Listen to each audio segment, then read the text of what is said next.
Okay, welcome everybody. Hi Shelley, hi love, thank you for joining.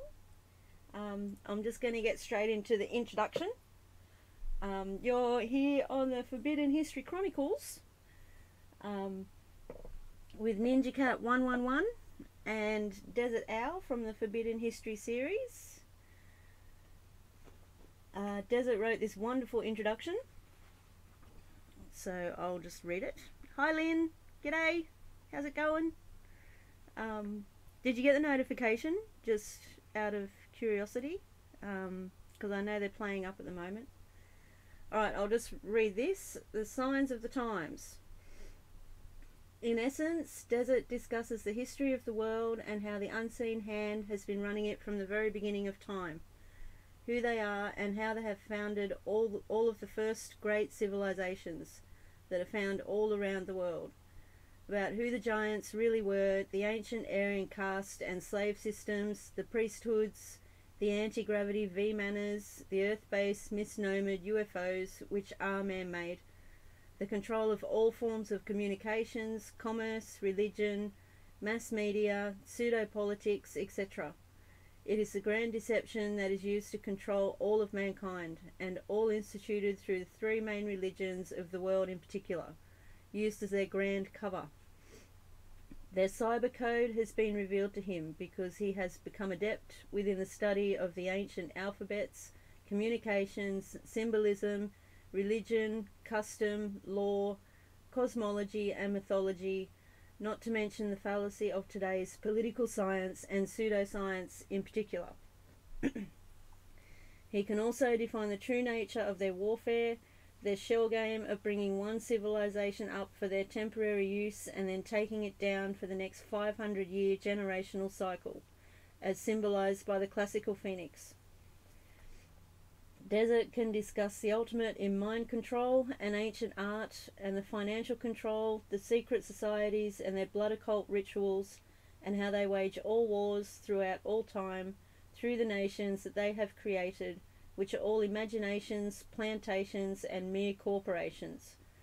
They have taken blood oaths to surrender their self-will and mind to their blind goddess who has demanded our blood from the very beginning of time. They communicate to their minions through the movies, TV and print media, while he can see, read and interpret most all of it. It all says that they are using us for our ingenuity, for our collective constructive labour, for experimentation, and in the end they intend to kill us all. They have given us full notice of what they are doing and what they fully intend to do, while all of the general population, the sheeple, they merely go there to be entertained. The New World Order is the Old World Order from the beginning of time. There is a major cosmic natural disaster that is about to happen on Earth, and they know it. But they are cleverly leaving us in the dark, hence the reason that they have built hundreds of underground bases all around the world, while they are leaving all of the people to remain unprepared, uninformed and above ground, so that when it comes to the mere 5% who will survive above ground, will die from the weaknesses and disease that has been generated from all of the poisons that they have been feeding us, from the chemtrails to the fluoride in the water, to tainted vaccines, to fake food, etc., etc.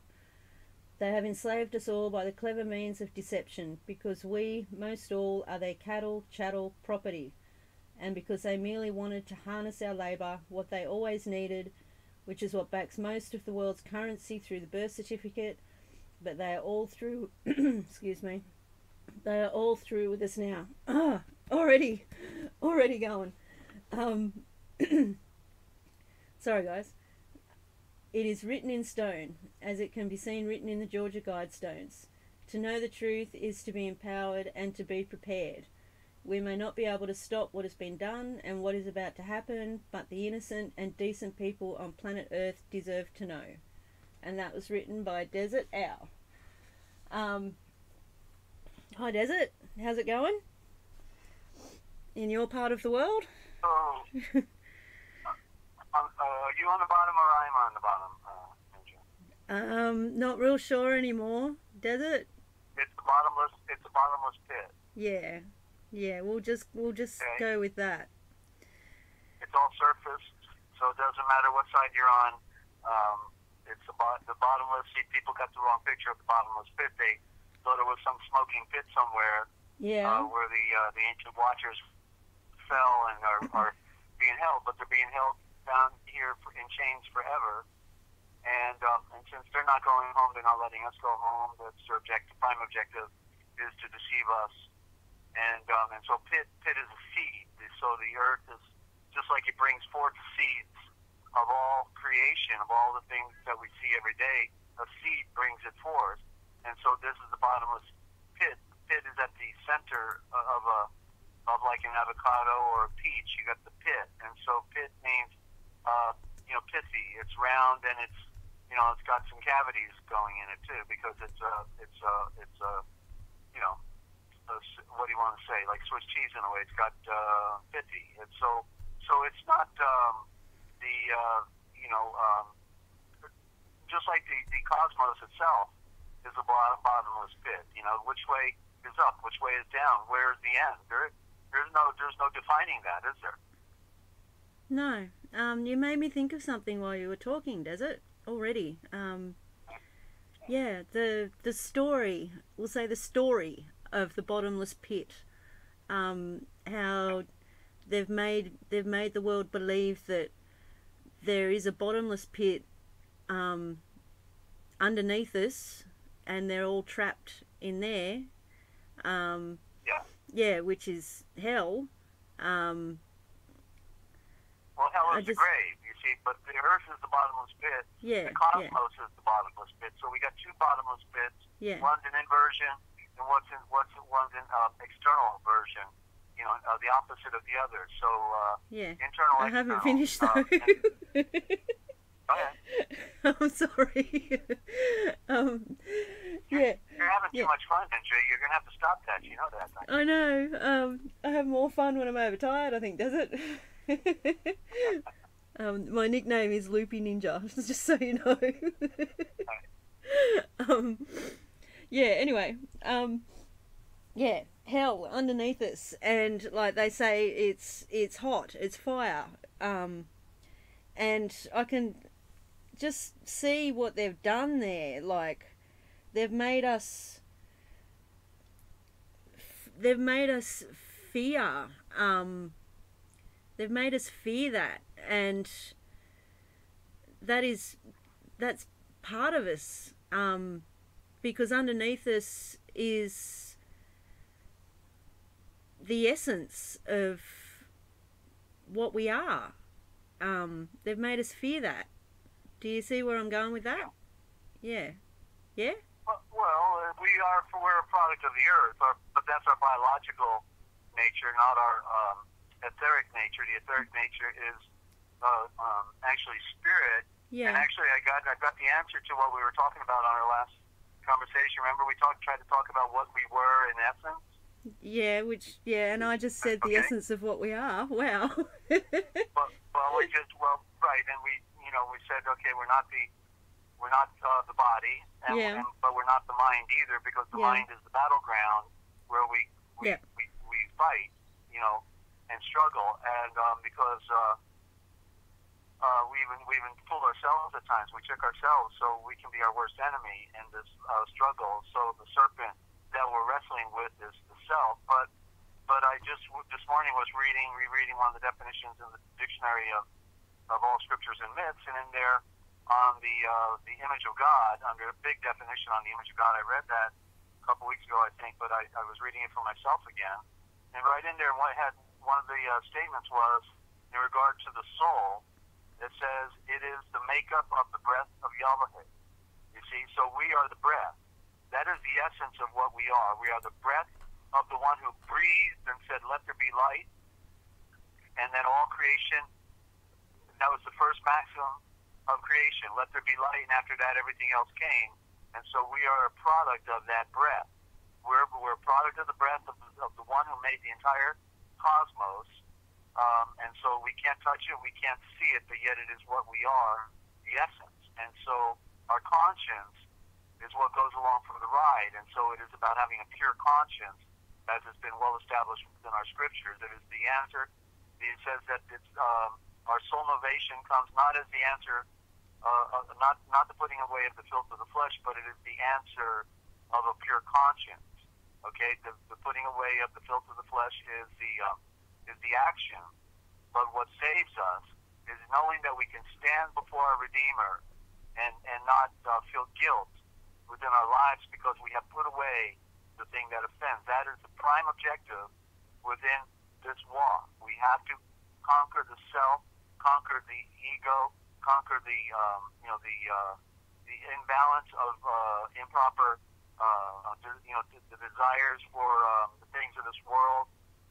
Everything has to be, everything has a proper place, and we can engage in things within the world, but not abuse our engagement with the things of the world. And so everything has to be put in proper perspective, defined for what it is, and so I don't, there's not a lot of time, especially right now.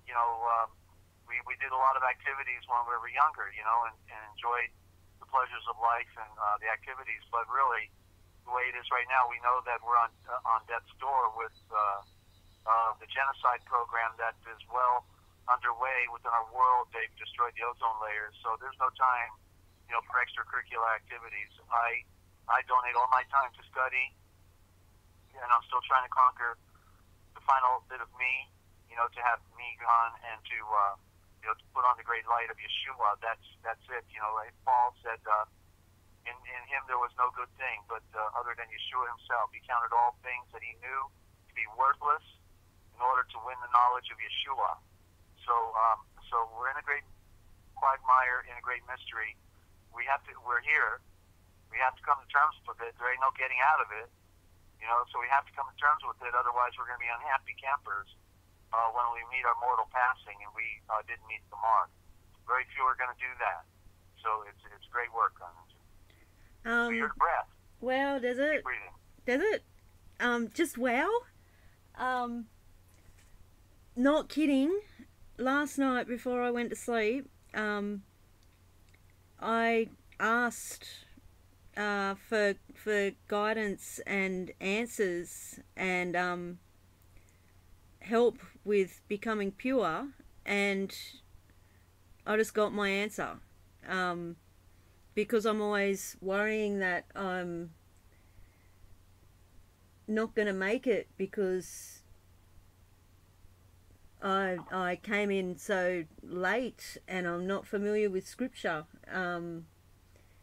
But you just confirmed it again. Like, I just got my answer to the questions that I was asking last night. Wow. Thank you. Okay, well, glad for that. Remember, it's a pure heart. Yeah. The pure heart, you don't have to have an encyclopedia worth of knowledge. It's about having the pure heart and the intention. We learn as we go. Knowledge always continues to grow. So we start at 0 point, and then we build from there. But Yeshua said, he gave the example of the man who owned a field, and he went out early in the morning to the town square, and he found a bunch of guys looking for work, and he says, "Go to my field, and at the end of the day, I'll give you a penny." And then he went back around 11 o'clock, and there was more guys still hanging around. He says, "Hey, go to my field, I'll give you a penny at the end of the day." And then he goes back around 2 or 3 o'clock, finds more people standing around, says, "Hey, go to my field, and I'll give you a penny at the end of the day." Then around 5 o'clock, he sees some more guys standing in the courtyard. He says, "Hey, go to my field, and I'll give you at the end of the day, I'll give you a penny." And so he gave everybody the same reward. And the point is, whether you start at sunrise or whether you come in at the last hour, you get the same reward. Okay, it doesn't matter when you came in. What's important is your heart, your intention, and then your action that you follow through with. Okay, so it doesn't have to be. It's not about head knowledge. It's about sincerity and purity of heart and mind and action. Okay. Wow. Desert, I'm speechless already. I'm speechless. This is amazing already. It's not about right. You see, he gives us knowledge for the foundation. This is creating the foundation. As you know, we've been robbed of our knowledge, and therefore that's why the people out there have no real foundation. That's why they get into something called religion, and they claim, something that they call Christianity, but at the same time, then they live like. In fact, I always say that I'd rather be a good sinner, than a good hypocrite, because that's what we have. Yeah. With most religion in the world is hypocrisy, because now they got eternal life, and yet they can still go and do the same thing that everybody else is doing with no guilt. Oh, no, my debt's been paid. I got indulgences. Priest said I got a free ticket. I bought it. I paid for it. So and so it's all, everything's been confused, and everybody's on the merry-go-round, and they have to get off the merry-go-round. It seems like a fun ride, but it's not. It's people, not. It's not. Sorry, I'm agreeing with you. Yeah, it's not a fun ride. It's an illusion. Yeah. What I would say to people, because the scripture says that you would suffer persecution. I always want to say to somebody, well, how's your persecution going? Mine's going pretty good. Mine's right on cue. I've been persecuted for the last 3 decades, ever since I got into, this political activism thing. And then not that I'm an activist anymore, but, but getting in that arena, and then, being a follower of Yeshua at the same time. And then the first ones that started throwing stones at me were those calling themselves Christians, because I got a funny name. Yeah. Because I took the scriptures literally when it said a good name is to be chosen over the wealth of the world. It says that twice in Proverbs, and then in Revelations it says, "And I will give you a new name that nobody else can name." Oh, so I go ahead and follow the scriptures, and then those people who are thumping the scriptures, are then going to attack me because I'm a spiritual metaphor. They don't even know the meaning of their names, and I can define them very well, as you know. Wow. So it's all crazy. It's an insane world. People, as soon as they get their religion, immediately they think they know everything. And they don't have to study because they told they were already saved, and therefore, they don't have nothing else to learn. Just start quoting scripture. Jesus loves you. Yes, I know. For the Bible tells me so, and that's all they need to know. Yeah, I'm seeing that more and more actually, in comments sections everywhere. Yeah, and I'm seeing how wrong it is, even though I'm the last one that would even know how to quote scripture. I look at it and I can see it. I can see how wrong it is. Right. It's a deep work, and it's a deep study. It is it's a separation. The first commandment in this, coming together with the one, which is a marriage. The other parables talk about a marriage, and it's about being merged with something you've never been merged with before, and it happens in the Great Mystery. But it says to be a separate people. It even said it in the Old Covenant, when he was bringing Israel together prior to their being canceled out by Yahweh because they rejected him by all their actions and their words. But he said to be a separate people. Okay, you can't be with the rogue element and think that that's part of the divine plan. The divine plan was to separate us from the darkness of this world, and therefore that's why we have the example in the vision of Nebuchadnezzar at the bottom of the feet were not iron. That's the mistranslation. They were steel. Stainless steel. Steel is stainless. When you pound the iron, you knock out all the carbons and it becomes stainless steel. And so the feet were part clay and part stainless steel. Steel being of the hardest of all the the elements in regard to what is manufactured. That it goes through the fire. So the part clay and part of the stainless steel. The mud of the clay doesn't attach, doesn't cling to the steel, and so that's what the feet were. They were so it was indicative of and we're talking about the final kingdom, and what it meant was that was an allusion to the final age that Yeshua would usher in, which is what we classically call the kingdom of heaven. I call the royal house of the Son, the royal house, and so therefore. What it implied was at the end, in the feet, because the feet are the symbol at the end. That there would be two types of people.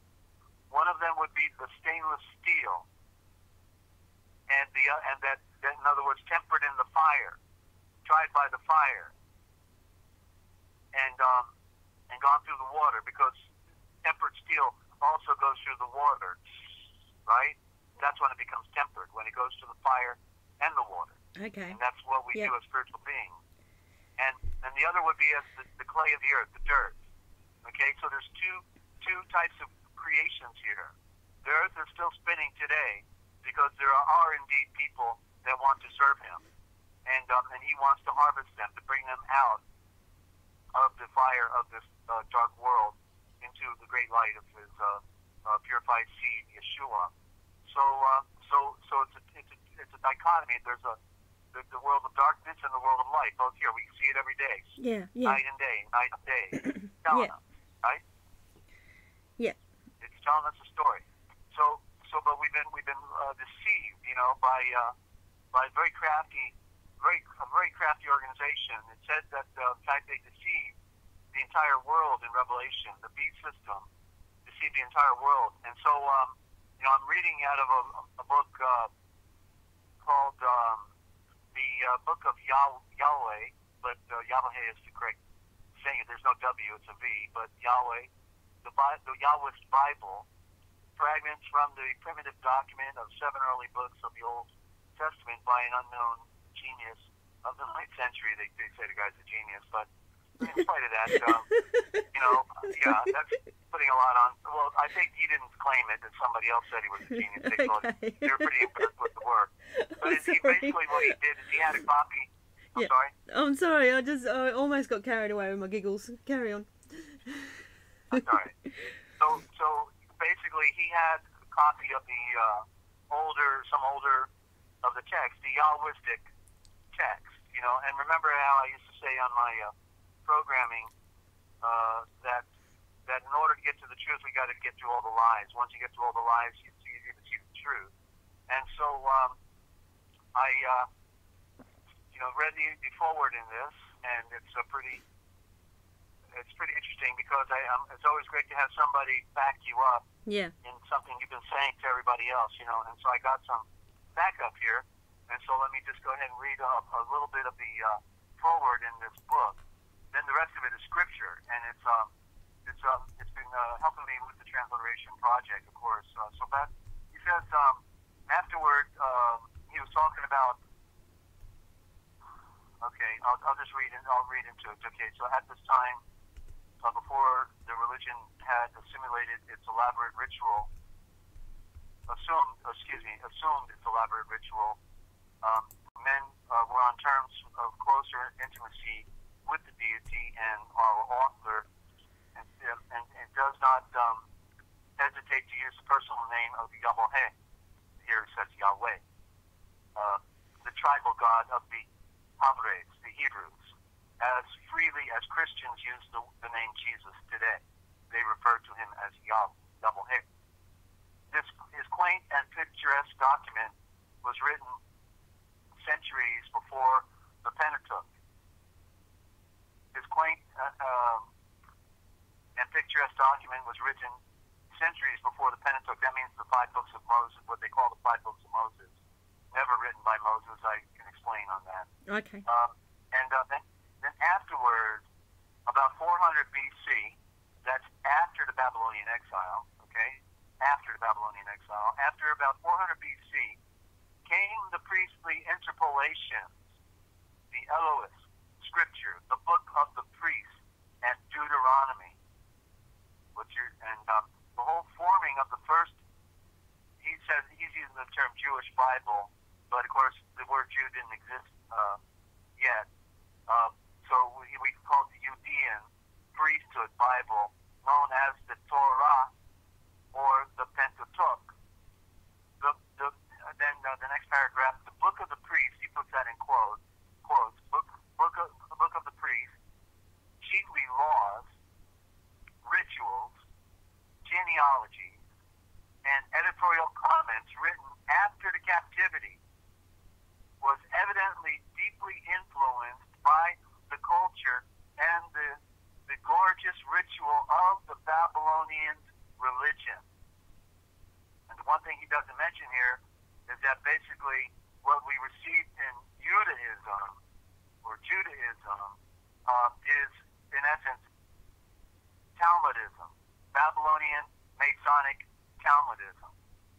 Continuing, these interpolations added about 500 years later not only broke the continuity of thought, and what he meant by 500 years later, after the establishment of the original writings, that's what he meant, because we're talking 400 BC. Yeah. Okay, we're talking about a new priesthood, the new building, the rebuilding of the temple at the time of Ezra, and they got a new alphabet, but today we don't see it. It would have been called the Hebrew alphabet, but today what we see is the Yiddish Hebrew alphabet. Actually, they're not even Hebrew. These are Jews are not even Hebrew, so it's not right. It's Yiddish, but we can call it Yiddish Hebrew because that's what everybody thinks it is. Continuing, these interpolations added about 500 years later not only broke the continuity of thought, but almost utterly destroyed the artistic unity of this perfect little gem of ancient literature, the Yahweh Bible. And to clarify, to confirm, like I have the Septuagint, and if you read some of the prophets in the Septuagint, they don't follow along with the Masoretic text in like our King James that were given to us by the Masorite Jews out of Switzerland. You can't read each book side by side. There will be switch outs of the paragraphs. Which paragraph goes where? Well, that'd be, which came first. Maybe the one that came first is correct, which is the Septuagint that came out at 300 BC. But all of them, without question, are tampered with. None of them are correct. That would be the real answer. Continuing, they were all the source of many bewildering contradictions, especially in the first and second chapters of Genesis. Yeah, because the first chapter of Bereshit, Genesis, is the J text, or no, excuse me, the text from the Northern Kingdom. The text from the Northern Kingdom, and then the second chapter is the text from the Yahwistic text. And by the way, how's our audio doing, Ninja? Did you get an audio check? I did. We're both 10. It's all good. I've got the little circle going, but I'm not going to refresh. It's all good. Everyone can hear.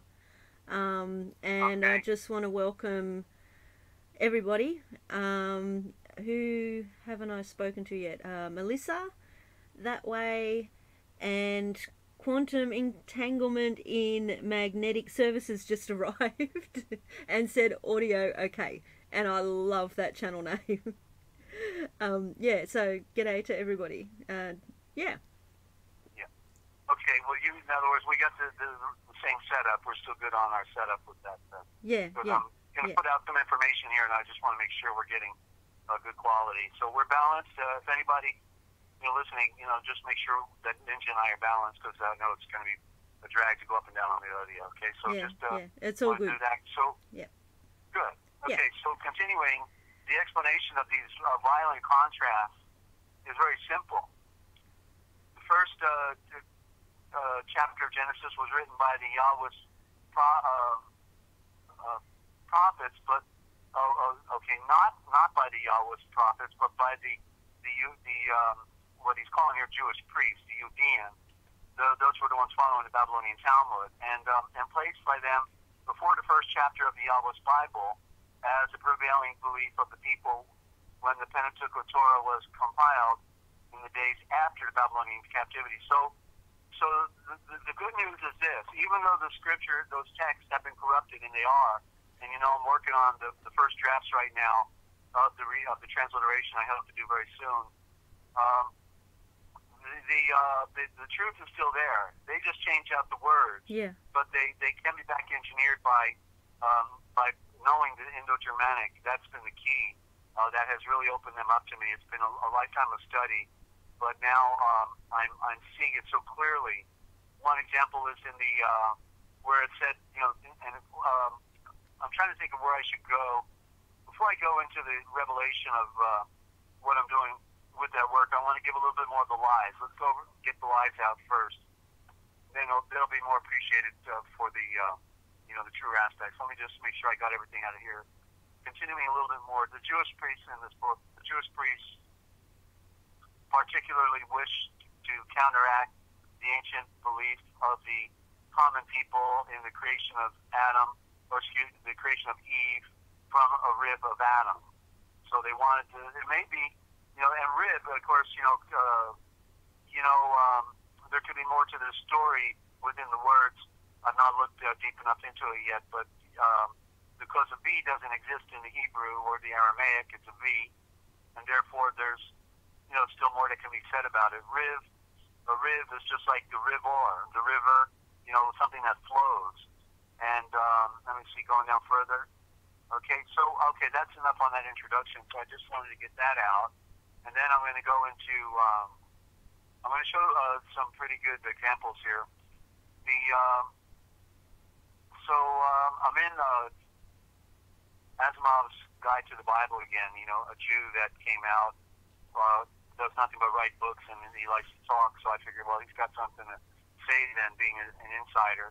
And so what he says here is that in his introduction, that the Jews opposed to exilic times, after the Babylonian exile, made this seem, let me back up to the beginning of the paragraph. As told here, the serpent's evil is most motiveless, or at best, arises out of mere delight in mischief. Not a proper statement, but close enough. I'll take it. Then what I have highlighted here, the Jews of post-exilic times made this seem more reasonable, however, by equating the serpent with Satan, who is the spirit of evil, as God is the spirit of good. So this notion was derived or inspired through the Persian tradition, it says here. But note that what it says, they turned the statement of the serpent, which is not correct anyway, because in the Strong's Concordance it's the Naga, and it's the Nalgesha, and the Nalgesha has definite meaning, and the question is who, not what, is the serpent? Because it says here now that they changed the serpent into Satan.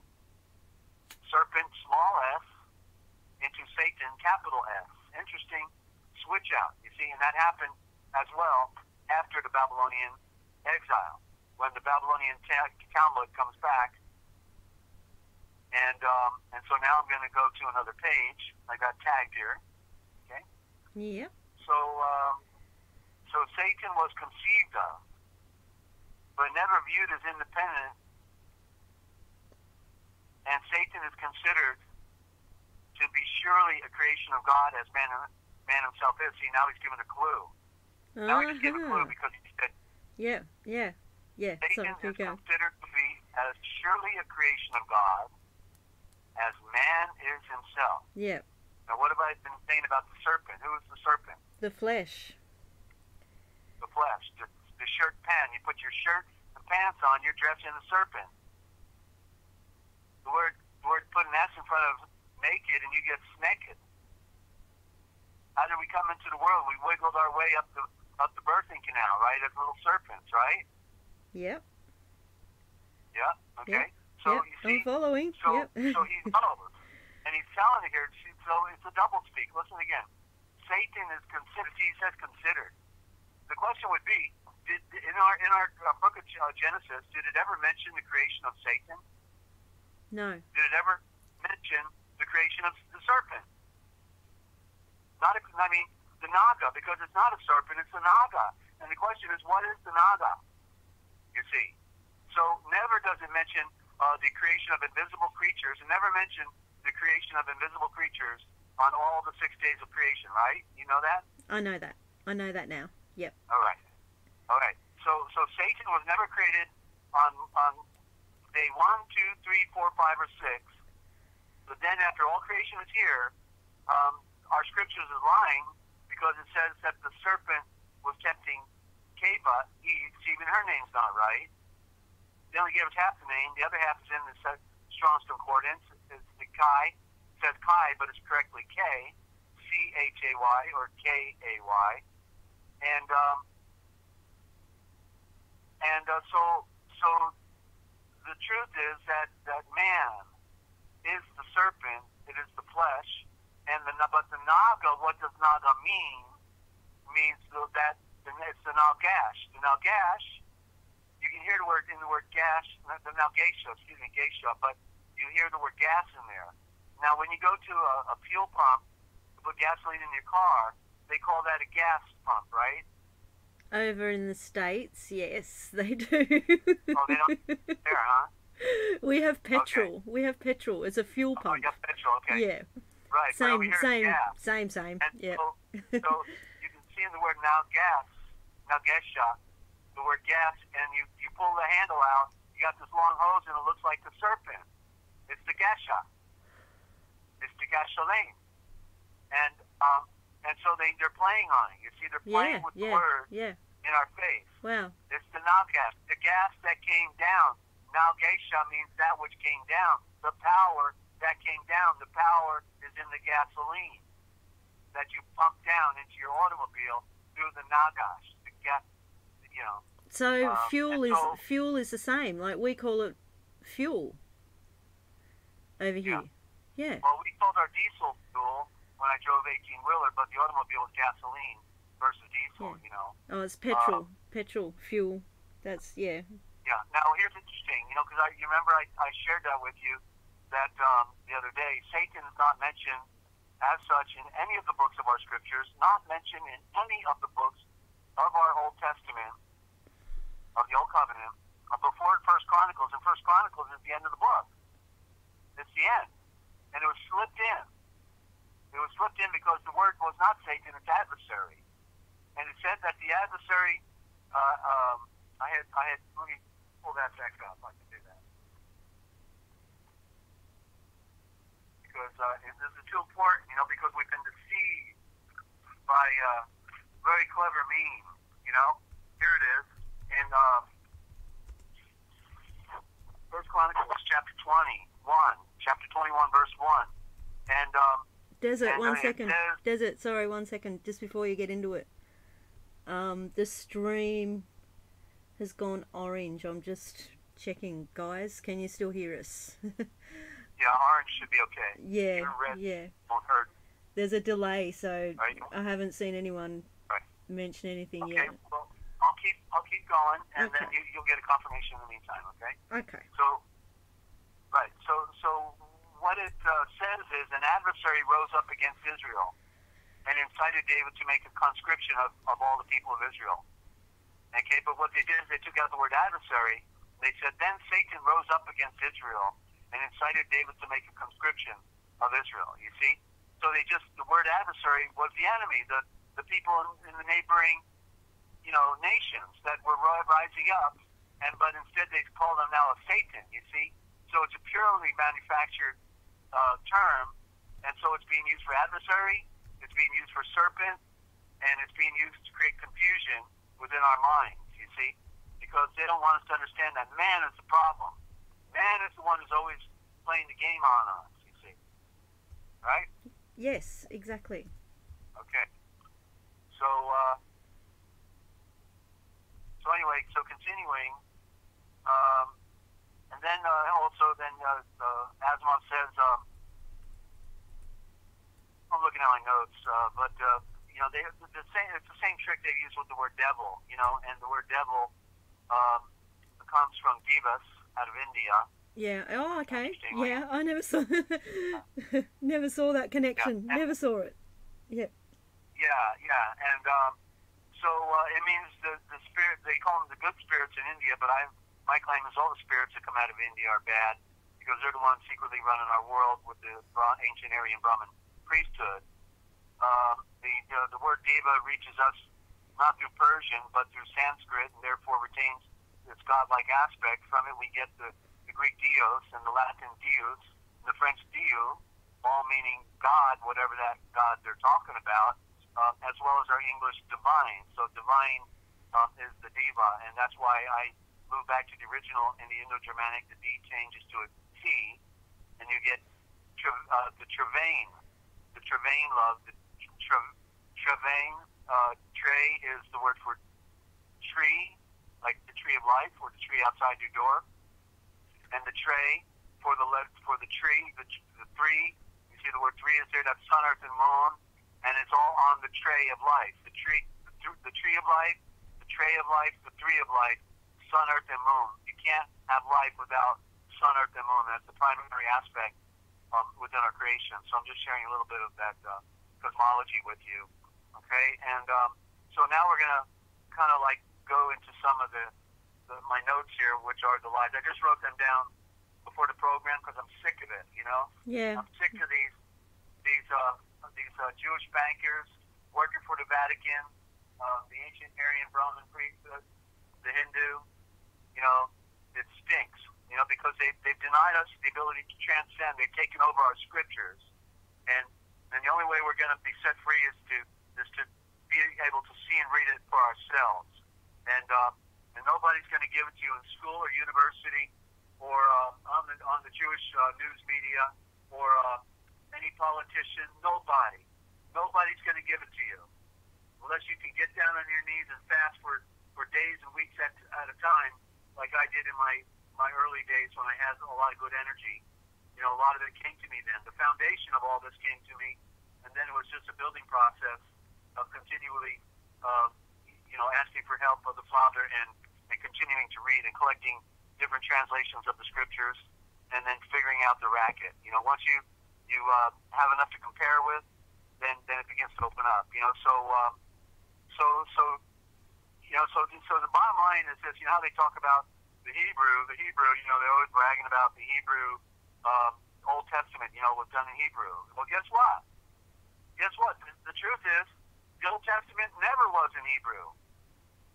I'm talking about when Israel was a nation. Israel.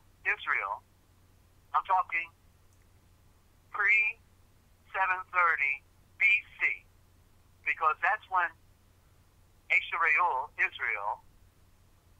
was dissolved, was kicked out, was annihilated, banished, exiled into foreign lands of Assyria and beyond. Okay? Up until that point of 730 BC, there was not one writing, in Hebrew square root script. Not one, ever. Okay? Okay. Yeah, I'm following. The Old Covenant was done in Aramaic script. Some like to call it, I think they call it Proto-Hebrew, whatever. It's just another word trick, okay? It's Aramaic script. All the Eastern cultures spoke of Aramaic. Of course, the race of this Israel, who call themselves Hebrews, through time and separation, begin to create variable changes in their inflections on words. So naturally, the Hebrew race would speak differently, just like you sound different to me. Yeah. You say things that sound funny to me, Yeah. and people from England sound funny, you know, compared to the way I talk, but yet we all still can understand each other. Yeah. Because we're still speaking English, or Anglish. So back then, the different dialects of Aramaic, you had Chaldee, you had Hebrew, you had the Coptic that came out of Meitzar, which we call Egypt, and then the Ethiopic Amharic, and the Aramaic was like English today. It was in the beginning of that ancient world. Once the Aryans came on the scene, was spoken from China all the way to Africa, and to northern Europe, all the way to southern India. Okay, went 4,000 miles in a total circumference in every direction. It was the common diction, and it was of the Aryan race, and so the point is, it's like all of this just really hit me in the face over the last few days, because I've been reading some propaganda, by that came out of Israel that I thought could be a legitimate translation of our scriptures, but finally I got the picture. It took a while because they keep promoting the Torah, Torah this, Torah that, Torah this, and they all want us to think that our Old Covenant was done in Hebrew. No, it wasn't. Never was. And what happened was, after the Babylonian exile, when the Babylonian Talmud came back, they got rid of all the honest priests. They killed off all the legitimate priests. It took them a couple hundred years. And then only the Pharisees and Sadducees are in charge. They were serving Herod. Herod, love you, Herod. Can we live? Okay, we'll do whatever you say. That's right. And then they, have a corrupt system of making big money and screw everybody else. Forgive the French, but that's basically the way the priesthood works. So what happened was they take all the original writings and they redraft them into Hebrew, and then by the time we come to 1611 King James, and then they say, well, those Jews loved the Christians so much they gave them the Masoretic text. They even did them a favor and translated the Hebrew Masoretic text and put vowel points on it just to help everybody out, stupid Christians. And there you go. We give you your scriptures. It's called the Masoretic text by the Masorite Jews out of Switzerland. And yeah, I'm sure those Jews love the Christians to death, don't they? And well, the truth is that they gave us a script that they controlled. They controlled the narrative. They created the transliteration. They put the vowel points on it. First time in history, Hebrew ever had vowel points on Hebrew consonantal letters. They were always orally read. You read as you went along, and applied the vowels as you saw fit to get the interpretation of the scriptures. And nobody, what I just defined for you, okay, in this literary odyssey, you won't even find it if you got the Oxford Companion to the Bible. I read an entire column on the definition of Masoretic text, and it said, well, it's sort of like this, and it's kind of like this, but, they did this and that. But the bottom line is they never said the simple definition of what the Masoretic text was, and it was a Hebrew script that had no vowel points. They added the vowel points to it and gave it to the King James Bible translators, and they never said that in an entire column of definition that was nothing other than wordplay and gobbledygook. The shell game, the charade, is so fantastic. Most people cannot figure it out. And you get in the picture. Yes. Wow. The deception is great. Yes.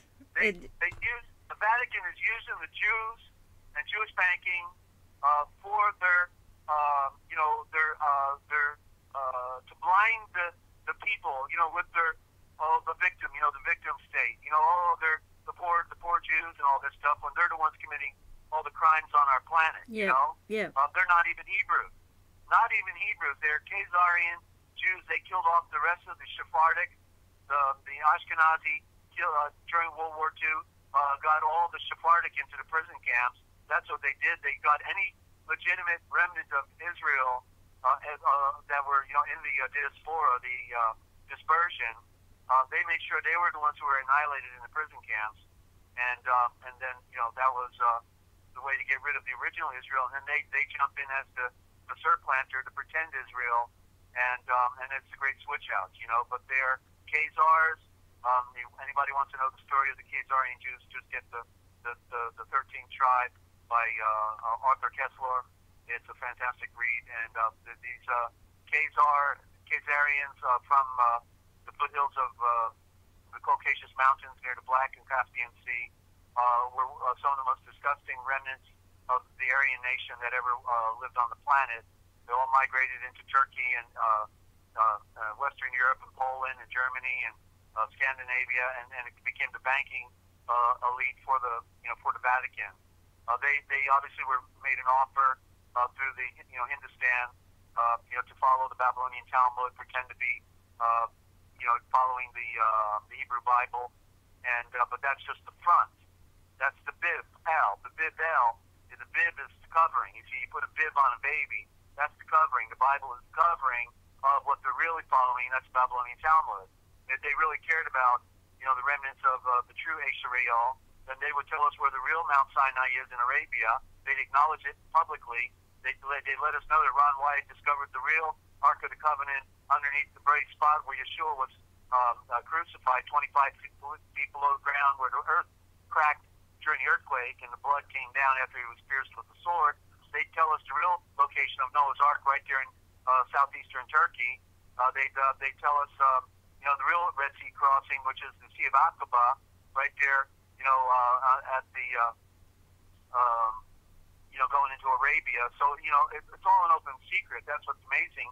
But most people don't have the time to, study all of this stuff and to meditate and pray and fast and do all that's required, let alone the expense of having to buy books and what are you going to do when you got a regular job and you got a family to take care of?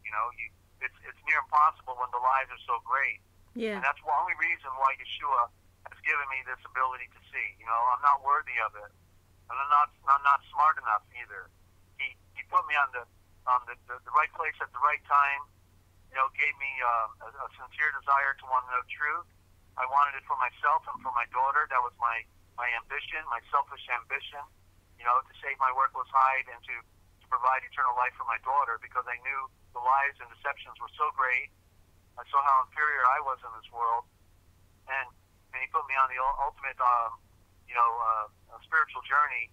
It was right out the gate. My spiritual journey really started from day one, and I shared some of that story, so I'm not going to get into that. But my point is that, so let's get into this thing about the Torah, okay? Because this goes right in. This is what was just hitting me over the last couple days. It was really getting. I was really seeing the picture now. It took a while to see all these elements. It's a deep wick, But so basically, when I was reading this English version of the scriptures, where they're translating into Hebrew at the same time and giving all the footnotes, a major work, but they kept wanting people to get back into the Torah, into the Torah, and then suddenly I'm waiting, wait a minute, what's going on here? And I just read it. In that, where'd that book go here? Let me read it again, just for the record, okay? Where is it at? Because Torah is when Moses came off the mountain, you see, he wasn't carrying the Torah. He was carrying what they call Torah. He was carrying the Ten Commandments. You see? Yeah. And so what did this guy say? He said after 400 BC came the priestly interpolations, meaning they were changing, switch out, corrupting the text, having a party on all of us, and they were manipulating the Elohist scriptures, the book of the priests, and Deuteronomy. They created Deuteronomy. Deuteronomy apparently is not even a part of our scriptures. They wanted everybody to be buying sheep and cattle right there in the temple, making big money. Let people sacrifice animals. That's a good way to make money. Control banking, control the exchange of money, make a percentage off the exchange. So backing up. So after about 400 BC came the priestly interpolations, the Elohist scripture, the book of the priests, and Deuteronomy, the whole forming the first Jewish Bible, and of course Jewish, that word didn't exist yet. It was Judean Bible, known as the first Jewish Bible, known as the Torah, what they call the 5 books of Moses, or the Pentateuch. But so let's talk about, is it the book of Moses? No, it's not the book of Moses. Where did this book come from? It was created in Babylon during the exile because the Judeans had lost their temple. They were banished to a foreign land, and in order to preserve their culture, they had to take the remnant writings they had left and splice them together to create a new collection of writings for their people, maybe to control their people. Maybe they didn't even care about the truth. Ezra, I have no doubt, was a sincere high priest, but when did all the switch outs occur? That's the million-dollar question. We don't know, but basically, if the Torah were created, or what they call the Torah, the Pentateuch, see, there's 2 names here. Which one is it? Is it Pentateuch? Is it Torah? Sounds like a double play there. Sounds I'm like going to call it the Pentagram. sorry, I hear pentagram there, which is another confirmation. Pentagram. Well, right. Well, penta means 5, and it means breadth. So it means the breadth of a 5-pointed star in that sense. So that's a star. Five-pointed star is not evil by itself. Only when the Freemasons use it. Yeah, they use it. Yeah. But the point is that what's being called Torah is a sham. The word itself is a sham, and I'm going to prove it. But basically, the 5 books that are called attributed to Moses, it doesn't. What it means is, see, it's in the word. It has nothing to do with Moe Sha'ul, which is the correct way of saying Moses, Moe Sha'ul. But it has to do with in the word, and what it means is what was drawn from the cosmic sea. You see, as they said, Moses, it means to be drawn from the river, right? He was drawn from the water. He was put in the Nile River by his family to save his life, and then the queen of Pharaoh, queen of Egypt, the princess of Egypt, finds him, pulls him up, and she names him Moses because he's drawn up from the water. But you see, it's about the cosmic story. So from the cosmic cosmos, we get our creation, we get our message in the stars, the truth. So it has a double meaning. Is it the guy, or is it the bigger meaning? Drawn from the cosmic water. And of course, it means especially drawn from the cosmic waters first. But it was not written by Moe Sha'ul, Moses, because he would have wrote about his own death then, because his death is written about in there. But what it is, in fact, and it's an open secret, any scholar can tell you, if he's honest, is that what's called the 5 books of Moses is part component of the book of Jasher, and Jasher is mentioned twice once in the books of Samuel, once in the books of Kings, and it's been spliced through all the Pentateuch. And also the Yahwistic text from the southern kingdom of Judah is in there, and then also the other, and it's also misnomered as the J text, by the way, because they love the J's. The Jews love the letter J, of course, it's the Jews text, but it's the Yahwistic text, you see, and then the northern kingdom's text. That's why the first 2 chapters in particular look so different. It's like it's repeating the story of creation again, because they spliced in 2 different versions of the creation. They're both correct in their essence, but they've been mistranslated within the words to cover the original story. And so that's what I'm working on right now, and I basically have it. It's just a matter of doing it now. I've got to get set up with my computer to get going, and that's coming up hopefully this week. So basically, therefore, as I just stated the facts, the Pentateuch, what they call the 5 books of Moses, is a compilation of at least 4 or 5 different books that are all spliced together to establish the legacy and the history of the tribe of Asher Reul, not Israel, Asher Reul, and so it's it's logical that they would have done something like that to preserve. But the problem is that when they come back from Babylon, the Babylonian Talmud comes back with it. And then the corrupt priests, the power brokers, the self-centered merchants, don't hate Yahweh. They're following Babylonian Talmud from ancient India. That's drafted from India, and so therefore their objective as infiltrators and spies is to destroy any of the original priesthood, so that they could then capture Asher Reul and kick Yahweh out. And that's when they put in the name Adonai, which is India backwards in the anagram, because, and there's the evidence, okay, what I just said is the prima facie evidence that everything I've said here is true, correct, complete, not misleading, because it is in the Word, and it's also Adonai was the Phoenician god, because the priesthood in Yerushalayim Shalom in Jerusalem was working with the merchants of the Phoenicians and traveling the world, and came to America and took up shop over here and collected the mineral ore and everything else. And so it's that part of that story is in the Colburn as well, by the way. And Cool. Cool. oh 'Cause- yeah, you'll be reading it. Yeah. So I love it already. let me see. Yeah. So all right. So I want to take a break, and then I'm gonna define Torah for everybody when I get back. Okay, can we take a break?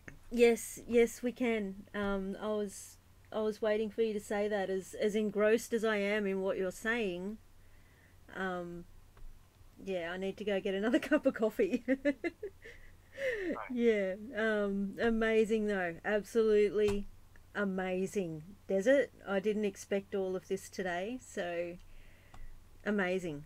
Wow. Yeah, you thought I was gonna put you on the spot today, right? And I just got motivated. Yeah. Got my second win. You set me up. I do have a. Actually, I don't think we'll go into it today because, yeah, it's Well, I'm loving it right now. yeah. Well, so much has been opening up to me, and it was a matter of just the right timing, you know. But this is too important because Yeah. we're spilling the beans on something nobody else. I've never heard anybody put all this on the table like this, and it's necessary for us to be set free. We got to see these things for ourselves, right? That's why I'm happy just going with you today. Like we'll skip my list of stuff and leave it for another stream, I think. Yeah. Okay, so Yeah. Ninja, don't go away. I'll be right back. Okay, me too. And talk to your audience. I'll be right back. Yeah. Oh, okay. Okay, guys. We'll just have a quick break. We'll see you soon.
Okay, welcome back to the Forbidden History Chronicles.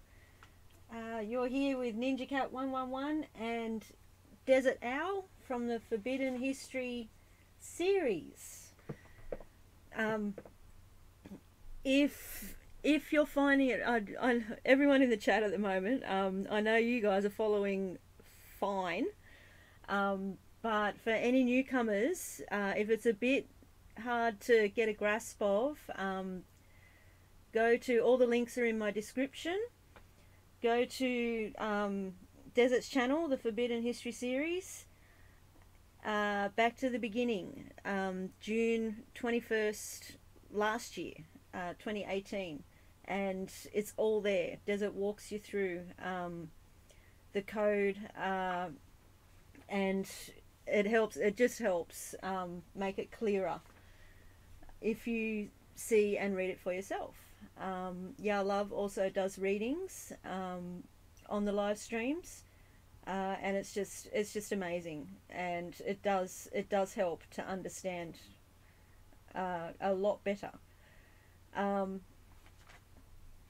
Okay, at the moment Desert's computer is down, but hopefully will be fixed in about a week. You can contact me. My email is in the description. If you want to pass on any messages to Desert. Also, you can call him directly or text him. His number is 608-566-7295. 608-566-7295. Just add a +1 at the start if you're international. There are copies available, PDF copies available of the real Da Vinci Code Etymological Dictionary, also the Book of Wisdom, and a sample of the original Gospel with a more updated version of the dictionary attached. Any size donation is muchly appreciated for the biggest transliterational project ever that Desert is taking on. And if you can't afford it, we just get in contact with us and we will get copies to you anyway. And I think that just about covers it. Desert, did I miss anything? I'm getting better at it.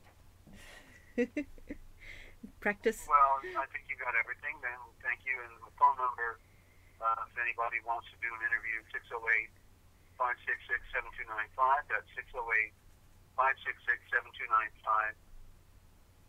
I'm the most underestimated interview in radio history, I think, because I've been dedicated a lifetime to knowing something, and it seems that nobody gets it. Nobody cares about the deeper truth that they want. Most people are on the surface, or they're in the very safe bay waters. I grew up in New Jersey. We had a beautiful bay, the Barnegat Bay, and I even took a canoe on it once. You know, you only see about 15 feet down, and it's very shallow waters, but the deep ocean, the deep ocean is very dark out there and deep. And most people have not been able to unravel the mystery of this creation that we're in. We're in an odyssey. We're in an illusory world, and then there's people that want to create even a greater illusion, bad enough being in a natural matrix, and they have to create the phony matrix on top of that, lies and deceptions. And so how will we ever get it? And so I'm available. I don't charge to talk. I talk freely because the Heavenly Father above gave me this freely, and it's exciting to know the deeper aspects of our creation, and one thing I love most especially is exposing their corruption. These wicked that follow the Babylonian Talmud, the Masons and the Jewish banking, and the Vatican priests, all of them combined with the ancient Aryan Brahmin priesthood, ate our guts. Literally sacrificing babies, drinking their blood, torturing men and women and drinking their blood to get a high. Yep. Nothing more than that. And they're killing us. They're killing us right now. They're doing it right now. Desert? They destroyed their own world. Their world is over. This world is over. They destroyed the ozone layer. We're burning up under UVB and UVC. And Yeshua knew that their own ego and arrogance would ultimately do it. They wanted to kill us all, and they killed themselves at the same time. Good riddance. Yeah, exactly. Don't get me started. I'm just you know what I've been going through down here with the heat wave, and I see what they're doing in the sky, and I see the plan that they've had in place for this current heat wave, which is part of a repeating pattern. I've seen the latest plan happening right in front of me since winter last year, and nobody else is paying attention. Nobody around me. They don't care. They don't look, and they don't wear protection out in the sun. They're I don't want to say it, but right now they're all stupid. Every single person that I see out there, they're just completely blind, and it's like they can't even feel the heat out there. They jog, and their arms are exposed. They don't wear hats, and anyway, don't get me started. Let's go on with good stuff, Desert. Yeah. Yeah. Yeah. They're going to have short lives and a very painful death. Yeah. As a result, probably get a heart attack. But anyway, so back on the Torah.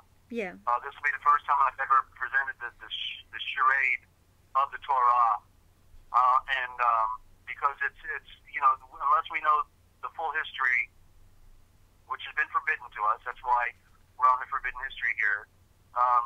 Even I have still had certain things to learn to finally see it clearly. But the last thing I read was that after about 400 BC came the priestly interpolations of the Babylonian Talmud, the Elohist scripture, the book of the priests, and Deuteronomy, and the whole forming of the first Jewish.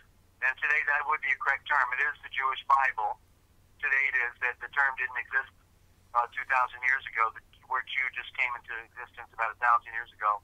But known as the Torah, the Jewish Bible known as the Torah or the Pentateuch. And so the word Torah is the question. But you see the Babylonian. So out of Babylon came the Torah, not off the mountain with Moses. So let's look at the story. Let's remember the story real quick, okay? So they go into the wilderness. They escape Meitzar, falsely called Egypt. It's interesting because the Masoretic Jews didn't want the word Meitzar showing that they were from Egypt. They wanted to use the word Egypt. That's why they Meitzarite. Because it's interesting, the Masoretic Jews give us the Masoretic text, and Meitzar is the original word for Egypt. So they have to get rid of the word Meitzar so that nobody knows, that it's them. And the Pharaonic line, in other words, okay, and therefore they give us the word Egypt with the 1611 version of the scriptures, first time used, okay, it never existed prior to that, and the ancient records prove it out. So when Moshe Shaul came out of Meitzar and escaped the phony Egypt and got into the Mount Sinai. Sinai is the correct term, but we'll stay with Sinai.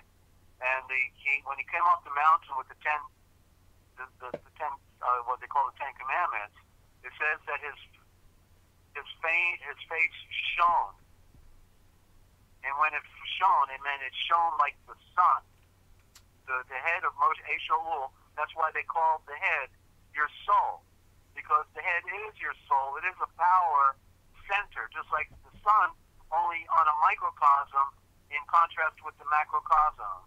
And therefore, it said when he came off the mountain with the ten commandments, then I'm looking for a 3x5 card.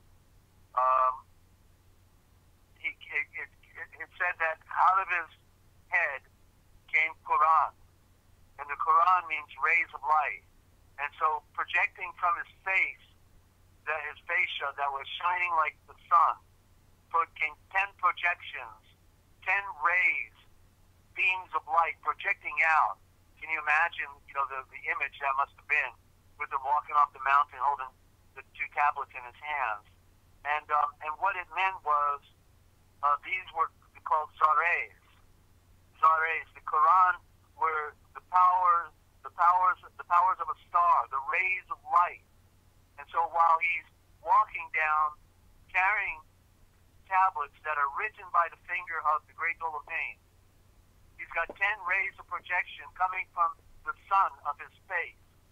He's a star walking up the mountain, and 10 projections of light, zares, star rays, projecting the Quran. And so you hear the word in there, corona. Yeah, the corona, yes. The Quran is the corona.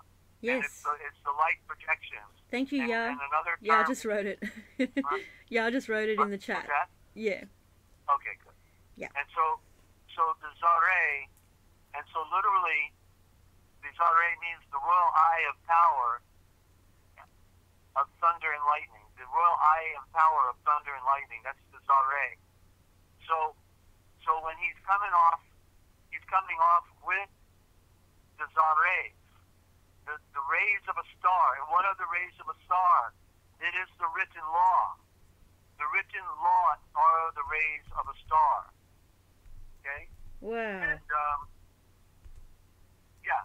And so I'm trying to think of a word that I'm digging while I'm talking here because I've got all my notes on 3x5 parts and I don't remember.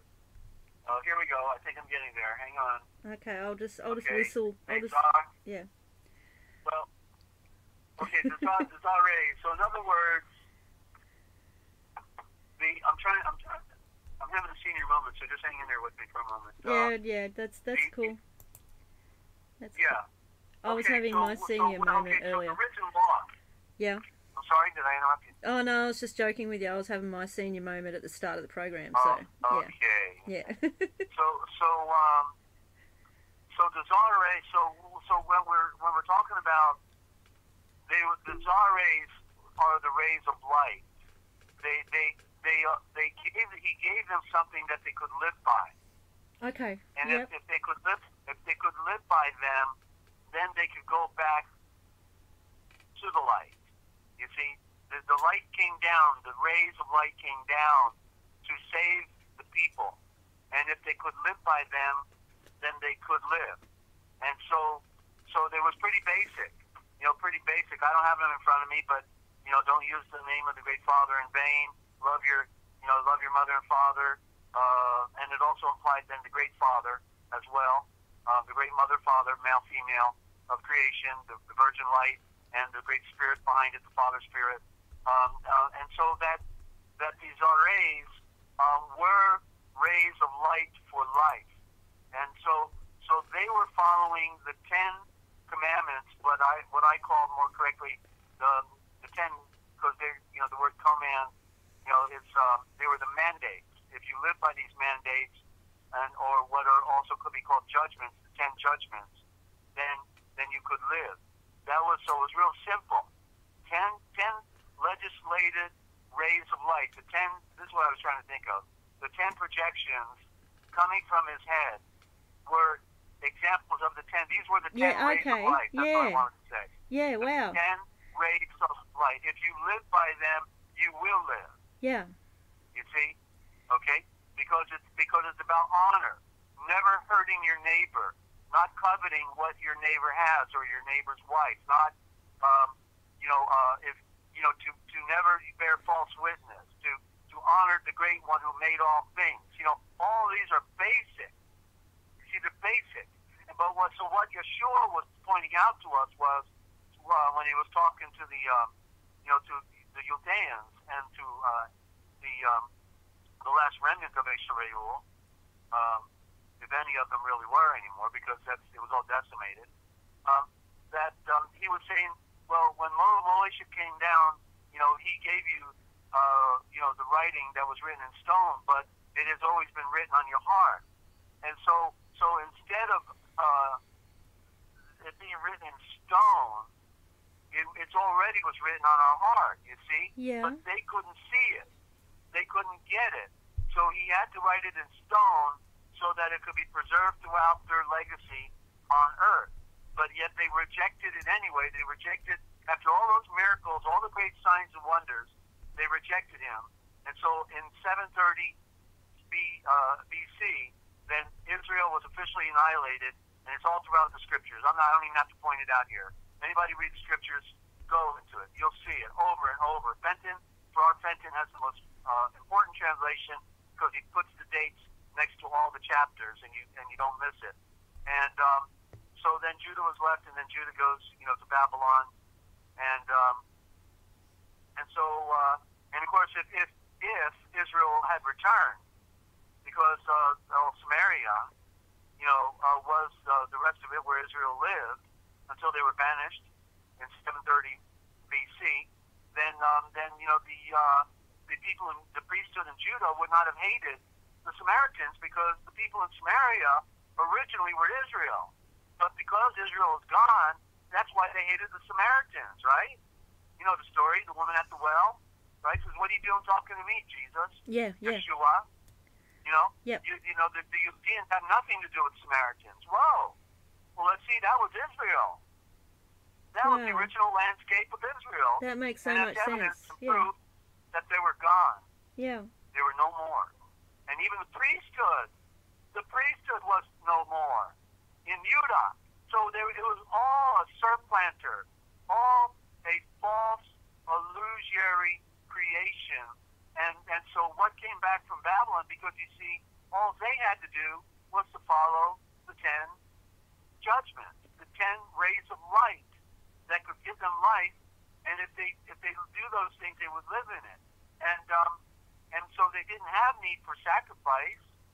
And this is where we get, the priests are coming in, Yeah. with, wanting to have a merchant's bazaar in the temple because business is good. People got to buy animals, don't they, in order to sacrifice them? Yeah. Let's put them on the market, And so that's what was going on. It was a merchant's bazaar.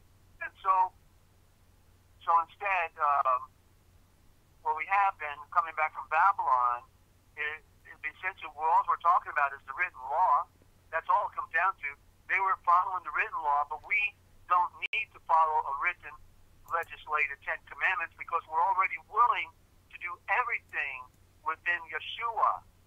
We know about right and wrong. These things are not a mystery to us. These are natural. What was written in stone was natural, but they couldn't receive even the basic premise of life because they were in the world of darkness. You see, they were in an age of darkness, and blindness had fallen upon Israel, and that's why they were annihilated.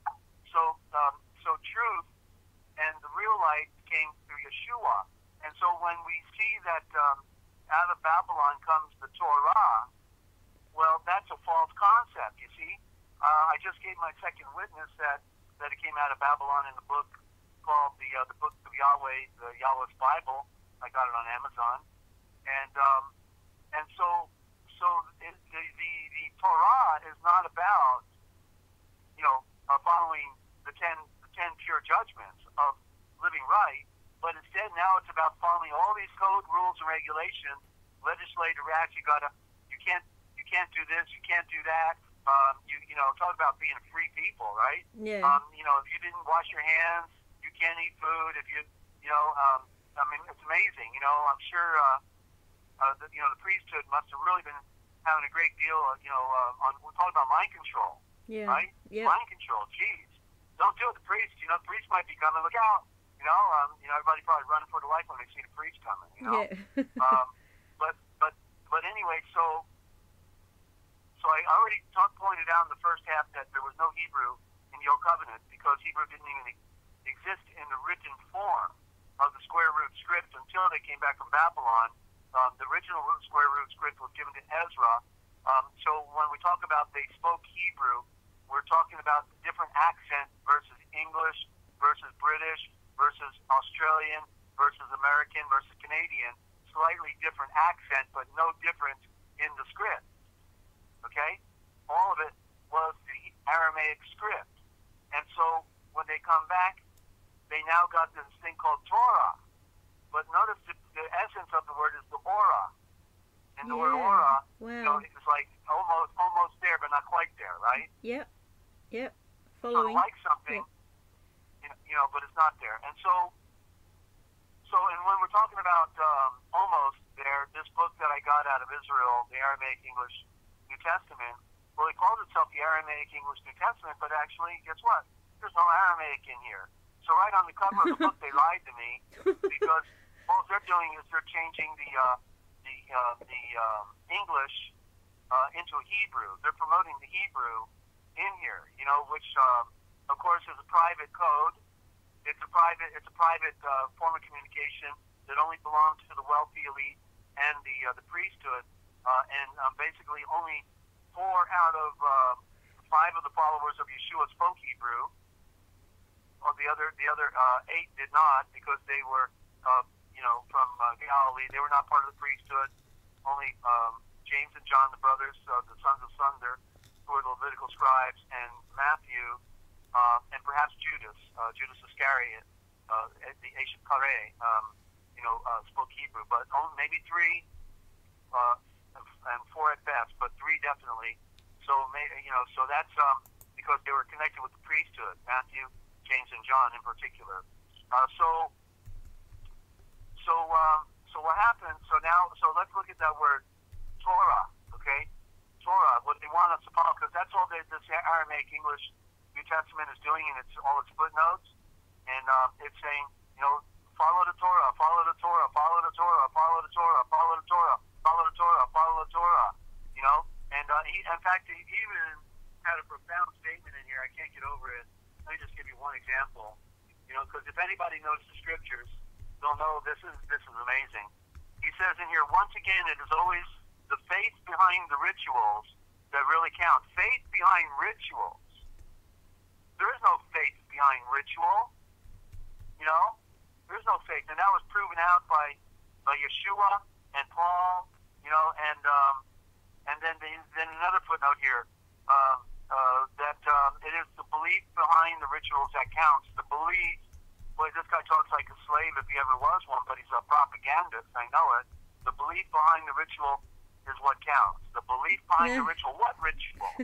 We did away with all the stupid rituals that came from Babylon, because those rituals had nothing to do with the Temple and the 10 Commandments. That's all they had to do. That's all they had to do was follow those 10 legislative rays of light, and they could live. You see.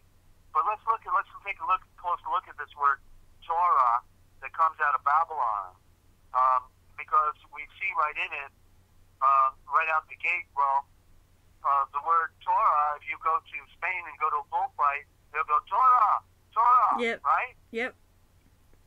Bull. Yep. Taurus. Bull. Taurus. I'm a Okay, Taurus. just like when they came out of Macer and Moses went up on the mountain. While he's up on the mountain getting the legislation, what did they do? They created a bull. They did. Right? And they worshipped it. A golden bull. Yep. You have to worship it.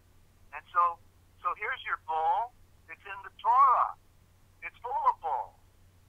You see. And it's the aura of the bull. That's what the aura is. But let's look at it backwards. If we take off the T and you spell aura backwards, you can fit it right in the word Pharaoh. As in Pharisee, as in Pharaonic, as in Masoretic text, as in Macer, falsely called Egypt. Wow. The Torah is in the word Pharaoh. Wow. And then we can just look at the literal sense, okay? Because in Torah, you can see the word torrent, torrential, torn, Wow. or in other words, tear. A tear in your eye and to tear the shirt off your back. Tyrannical and terrible and all other forms of words out of there, that could come. So you see, in fact, the word Torah doesn't even mean light. There's only one word in our scriptures that preserved the original word for light, and it's in the book of Esther, which is not even really part of the original Old Covenant. It comes out of Persia, and Esther became the queen of Xerxes, the king of Persia. And this book never mentions the word of Yahweh once, or the word God itself in the pagan term. but in the word, so in Esther, because Esther means Eastern Star, because they worship the Eastern Star, meaning from the Hindustan, the Brahmin priesthood Hindustan. You see, the Aryan, going back to the beginning, the Eastern Star. So they preserved the one-word light properly, and I found it. I don't have it in front of me. I'd have to go get my concordance out and dig it up. But but this, everybody's got to do their own legwork. Okay, I've done my homework. I only need to prove it to myself. I don't need to prove this stuff to anybody. I'm just sharing. Anybody cares, they can go see and read it for themselves. Or they can come on and ask a question. And by the way, we got Shelley standing by, and she wanted to come on and ask some questions. So we're about there. But I wanted to go back to the word Torah again. We're analyzing this word, because I'm having an experience right now. This one finally came clear to me just over the last couple of days, and then today it was like hit me with a ton of bricks, and I said I got to share this because there ain't no question about it. Then what do we have in Torah? Well, look at the prime element in the middle. It's Ra. Ra, for the Egyptian god, you see. Yeah. And wow. There's so much in that word. There's so much in that word. Just quick question. Well, they work with code. Sorry. They work with code words. That's what they do, right? Yeah. Remember Lucifer? Decipher? Yeah. That's their mother. That's the code. Lucy. Yep. The code is their mother. Yep. Just a quick question. You have me a little... Yeah. I don't like to use this word, but you have me a little concerned. I'm a Taurus. My star sign is Taurus, the bull. And some of the things you said about that... Sorry, what? I missed that. I said I'll never talk to you again. Goodbye. But it doesn't matter. It doesn't. Your star sign doesn't matter. I'm a Gemini. Okay, I'm beside myself all the time. I'm tired of the other side, but he won't go away. Thank you for the reassurance. Right. Yeah. These are the things that they put on us. Part of the programming. And yeah. Your destiny has no bearing on the stars. Okay. Your destiny is within you, and the stars were put up there by Yeshua, and it told the story about his coming, about coming to earth to save mankind. That's what the star message of enlightenment was all about. See? Yeah, I see. Thank you. Okay, so I think I've done enough damage for one day, and why don't we go ahead and I'll do a three-way with Shelley and bring her on with a few questions. And you want to talk to your audience again real quick? Okay. Yeah, no music. I'll be right back. I just got to flash out. When I get back, I'll let you know. Okay? Yeah, I'm kind of speechless right now, so I don't know what I'm going to say. I might just hum a tune. Well, give out my information again, and I'll give me 2 minutes. I should be back in 2 minutes. All right? Okay. All right. Thank you. Okay. We having fun yet? Yes, we are. We're having a ball. Sorry for the word. All right. Pretty good. Nothing like telling the truth, right? Nothing like it. And you only get it here. Okay. But I didn't want you to know that we tell right here, right? Yes. All right. I'll be right back. Yes. I'm going to quote Dezert-Owl while he gets Shelley on the line. Now I can't remember it. Once you know the true nature of this world, no, that's not it. Okay, we'll scrap that. I need to write it down. Anyway, to get copies of Desert's PDFs, you can contact me. My email is in the description of all these live streams. Desert's computer is temporarily not working. Hopefully that will be fixed in about a week. In the meantime, just go through me. Any size down. Oh, hello. We're back. Hello. G'day. How's it going? Shelley, just while I've got you here, I've got the pendant. Thank you. I'm wearing it, so thank you. Oh, great. Yeah. It's That's awesome. Yeah, it's really cool. It's a lot better than the other one. I know. Oh, I hear you. That's why I had to get this one. Anyway. Yeah, the other one, I'm like, I don't think so. Yeah, okay. Yeah. Right. Okay, I'll let Okay, well, Desert take the lead because I've never done a group interview live ever before. So we're moving up in the world. We got 3 of us on the call now. All right. Yeah, neither have I. Come on now. wow. All right. Well, Shelley, you had some questions you wanted to run by me, and before I lose my voice, I thought it'd be good to get you on, and we'll just take one at a time. So where do you want to go? Okay, question number 1. You know how Satan is our flesh, right? And that Satan is bound for 1,000 years, but then he's released for a little while to deceive the nations? Yeah. I wanted you to talk about that. Like, Okay. you know, yeah, what's up with that? Yeah, well, okay, first of all, remember, Satan is a created word, so therefore, what it said in the original, we don't know for sure. Do you have the particular verse? I could look at it real quick and maybe, because I'd have to look at it to comment on it better, because Sure. I think I can already answer the question, but what is the verse? I know it's in Revelation 20. In my notes, I just put Rev 20. Okay. Well, let's, without them down on the verse, I don't want to stop and go. So the Satan. So let's just use the word for a minute, even though it's not the right word, and it could be the serpent was bound for 1,000 years. Now the sound, because that's what you meant. You said right about bound for 1,000 years. Yeah. Okay. So the 1,000-year idea now. So I'm going to, we have to approach this thing to help put some things on the table to look at it from all sides. So the first, because we're dealing with the word 1,000, and it's an anomaly. Okay, the word 1,000 actually does not exist in the Aramaic or the other, the ancient tongues. So I actually looked it up about a week ago.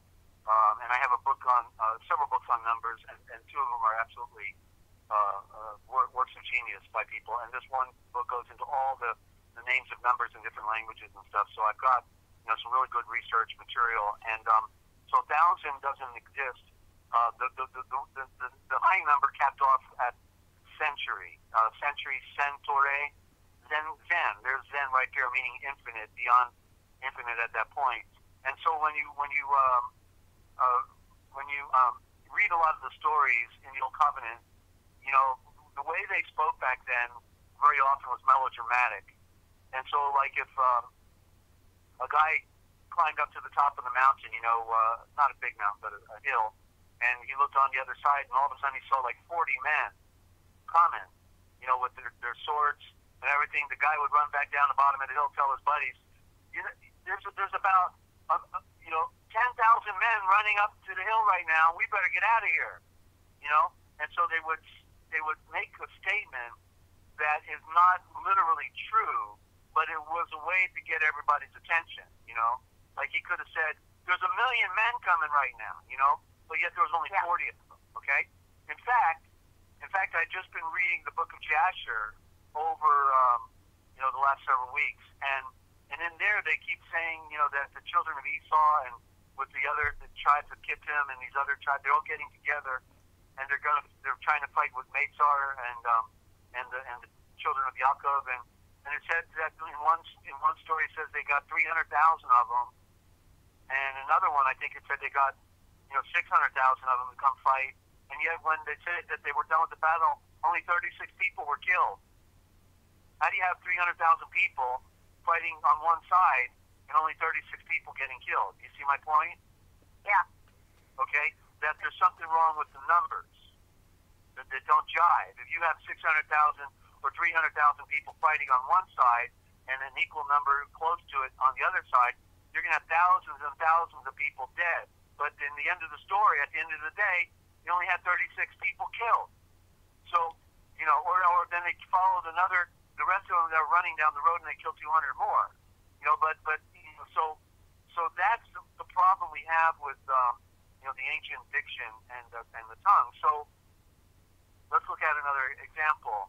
When we talk about the story of Adam and Keva, that they were told, if you do this thing, you're going to die, right? And so they went ahead and did the thing they weren't supposed to do. And so let me ask the question. Did they die when they did the thing they weren't spiritually? They died how? Spiritually. Okay. And how old were they then when they died physically? Approximately.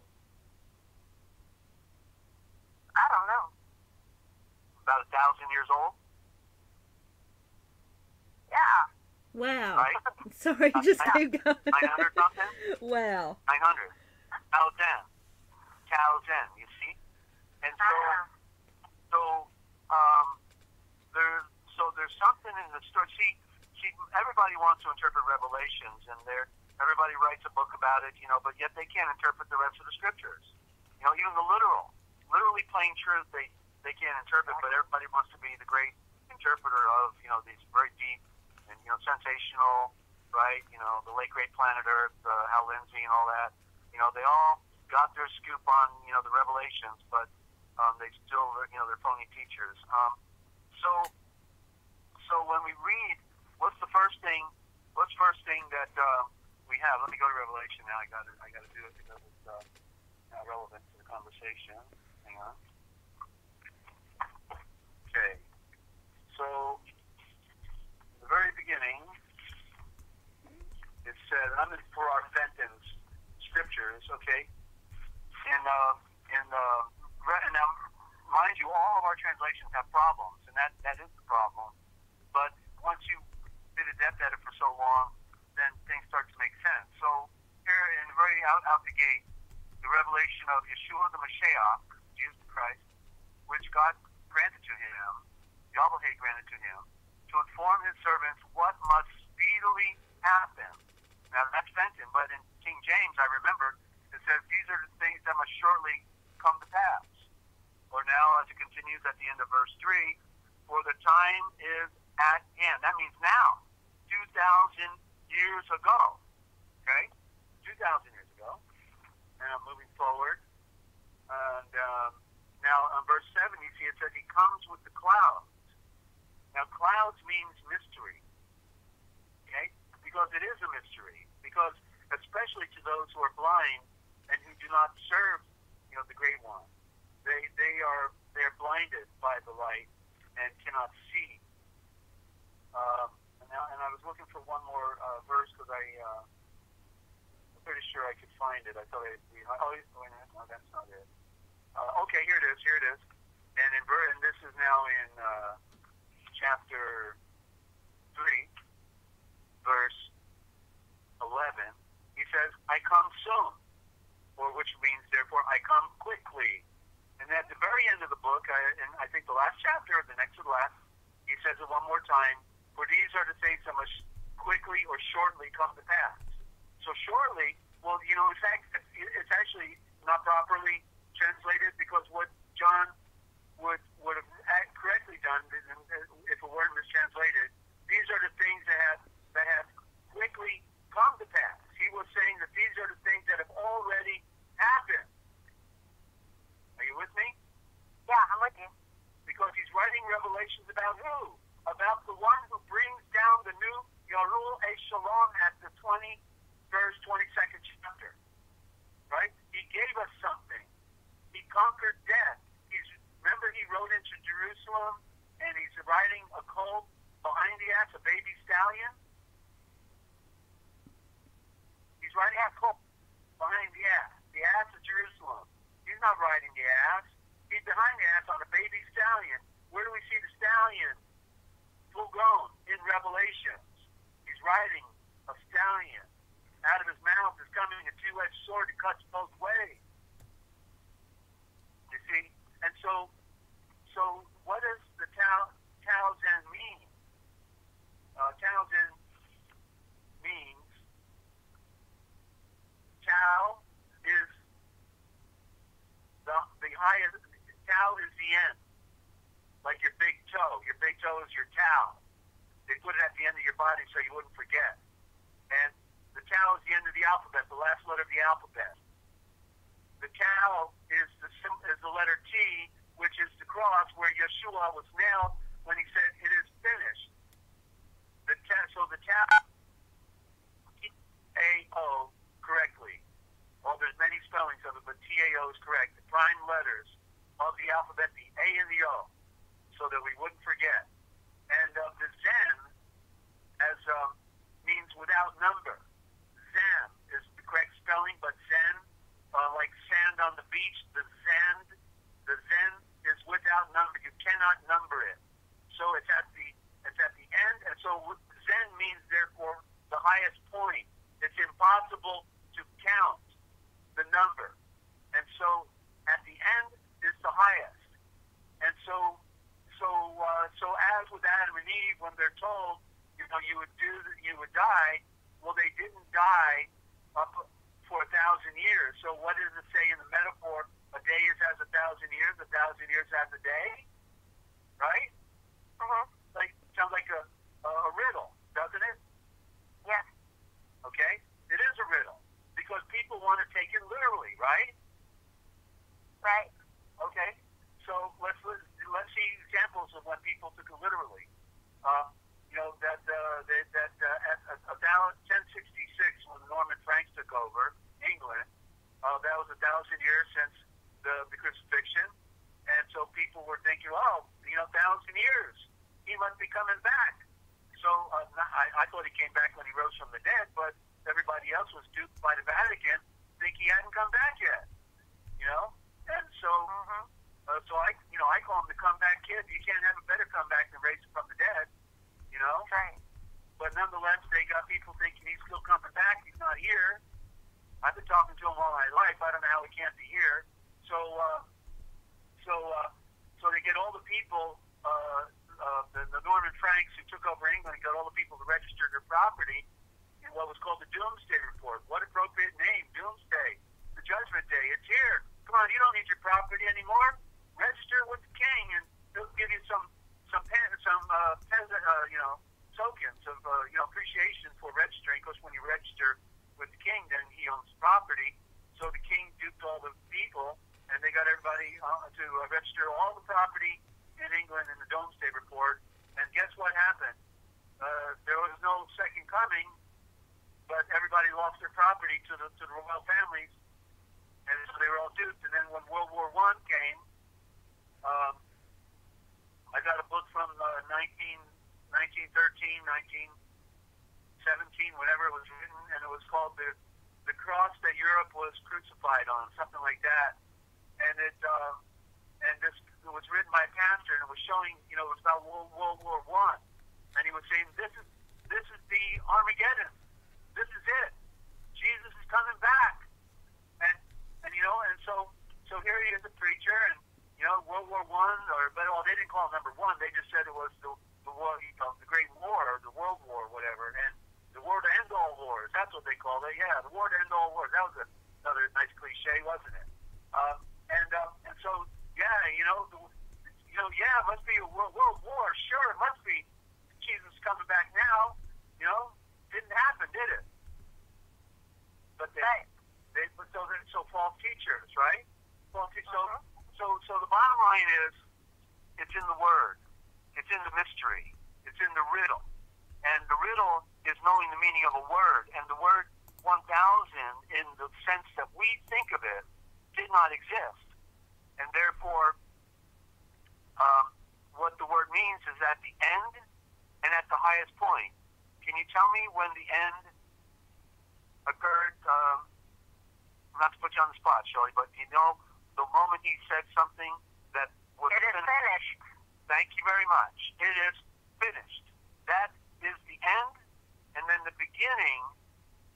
In other words, what he told Herod was, when Nicodemus, came looking for him, said, "Hey, you better leave. Herod wants to kill you." And then he says, "Well, you go tell that fox, today and tomorrow I'm learning to be a sacrifice, and after 3 days I will be perfected." You see? And so Yeshua was, in his own humility, was saying, "I'm not perfect yet." because I have one more thing I got to do, and that was to meet my final test. And his final test was to endure the betrayal, the abandonment by his friends, the false accusation of his own citadel, and then to be stoned first outside the gate, which you only find in the original gospel, and then to be dragged by Herod's guards up to be crucified, not by Roman soldiers, but by Herod's men, because Pilate washed his hands. Pilate got the worst rap of it all, because he washed his hands. What part of washing your hands? And he said, you take them, and they took them. So Pilate didn't kill him, Rome didn't kill him, and then they drag him and they nail him to a cross, and then he's hanging up there. He says, forgive him, and then at the point when he's ready to expire, he says, it is finished. And so that was his apex. That was when he conquered the flesh, and like a ram, not a lamb. He was the ram of Yahweh, not the lamb. He acted like a lamb, but he was the ram. And because the ram is the head of the flock. And so in the Revelations, they change it to ram. That's one of those letter switch outs between the L and the R we talked about. But so the end in the cow. Remember, I said the towel was at the end, and it's the letter T, and it's a symbol of the cross. So that was the end, and then the Zen is the highest point. Zen is infinite, and it goes into infinity, right? So when would the Zen be? The end was when he said it is finished, and when was the highest point? When did that occur? The highest point of creation. When the new creation. When did that occur? When he rose again? Thank you very much.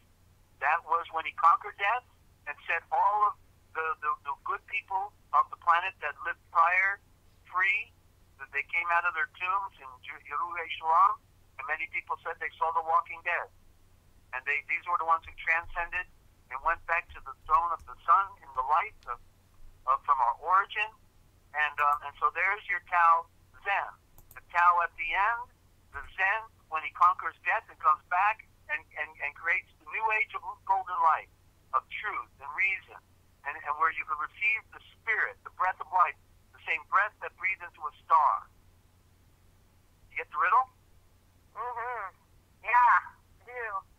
Isn't it so simple and so beautiful that there's no mumbo-jumbo about it? It's already been there. That was what he meant when he said these were the things that had quickly occurred, because 3 short years, I've been in this stinking town I'm in for 4.5 years now. That's a long time, a short time in that, it's gone pretty quick, but when you're being persecuted, it feels a little bit longer, but nonetheless, I came here, expecting to,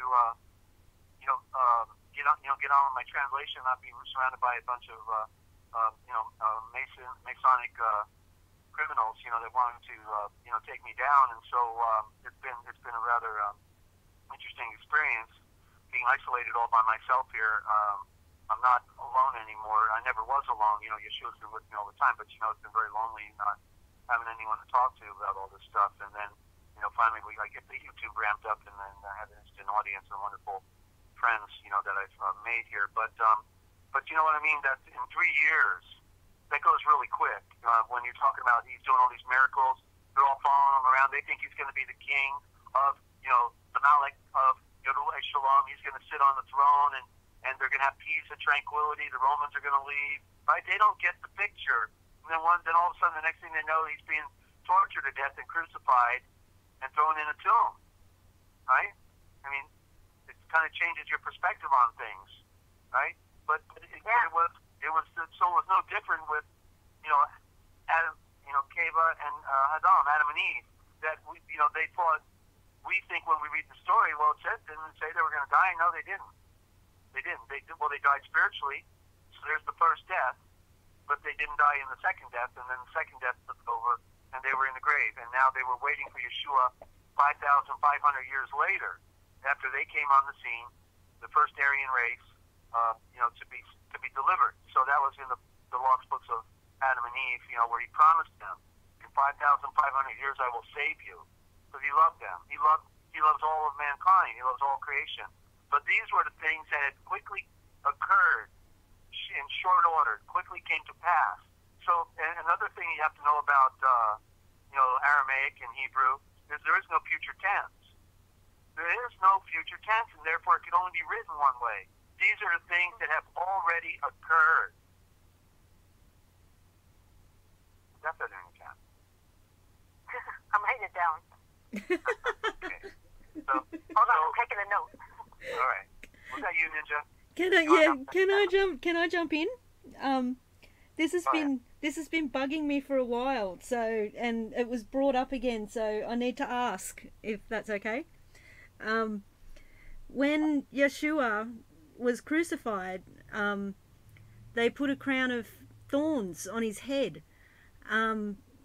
Does that have anything to do with the light coming out of the head and our shul is our mind in our head? Does that have anything to do with all of that? Well, just like the Quran that was coming off the head of Moses, as we see, there was a different Quran that was coming off the head of Yeshua when he was being tortured, and it was a crown of thorns. And what that crown of thorns symbolized was the mental anguish that many of us will often go through life. Wow. While we're being betrayed by friends or tortured by Freemasons or the Vatican or the Jews. That when we're being as I put it, because the crown of thorns bears a sweet red fruit every season, and you can eat it. And so there's these very painful thorns that are associated with the bush. When they were put on his head as a crown of thorns, they symbolize the anguish. And that's when I identified with them when I was being tortured by the state of West Virginia, and wow, yeah. They were playing their games with me, freezing me to death in a cell in the wintertime, and tainting my water and doing all this stuff. And so literally my head, was just, I was even crying and didn't know why I was crying, because when people are playing games with you and you're, being frozen out and they put stuff in your water, it has a profound effect on you. And so at that time, I actually had borrowed an Oxford's Companion to the Bible, and that's where I read about the red fruit. And in there it said that that it told me the story about how the crown of thorns brought forth red fruit. And then I knew the symbolism, and what it meant was that very often in life we will go through mental anguish that we think that we can't bear it.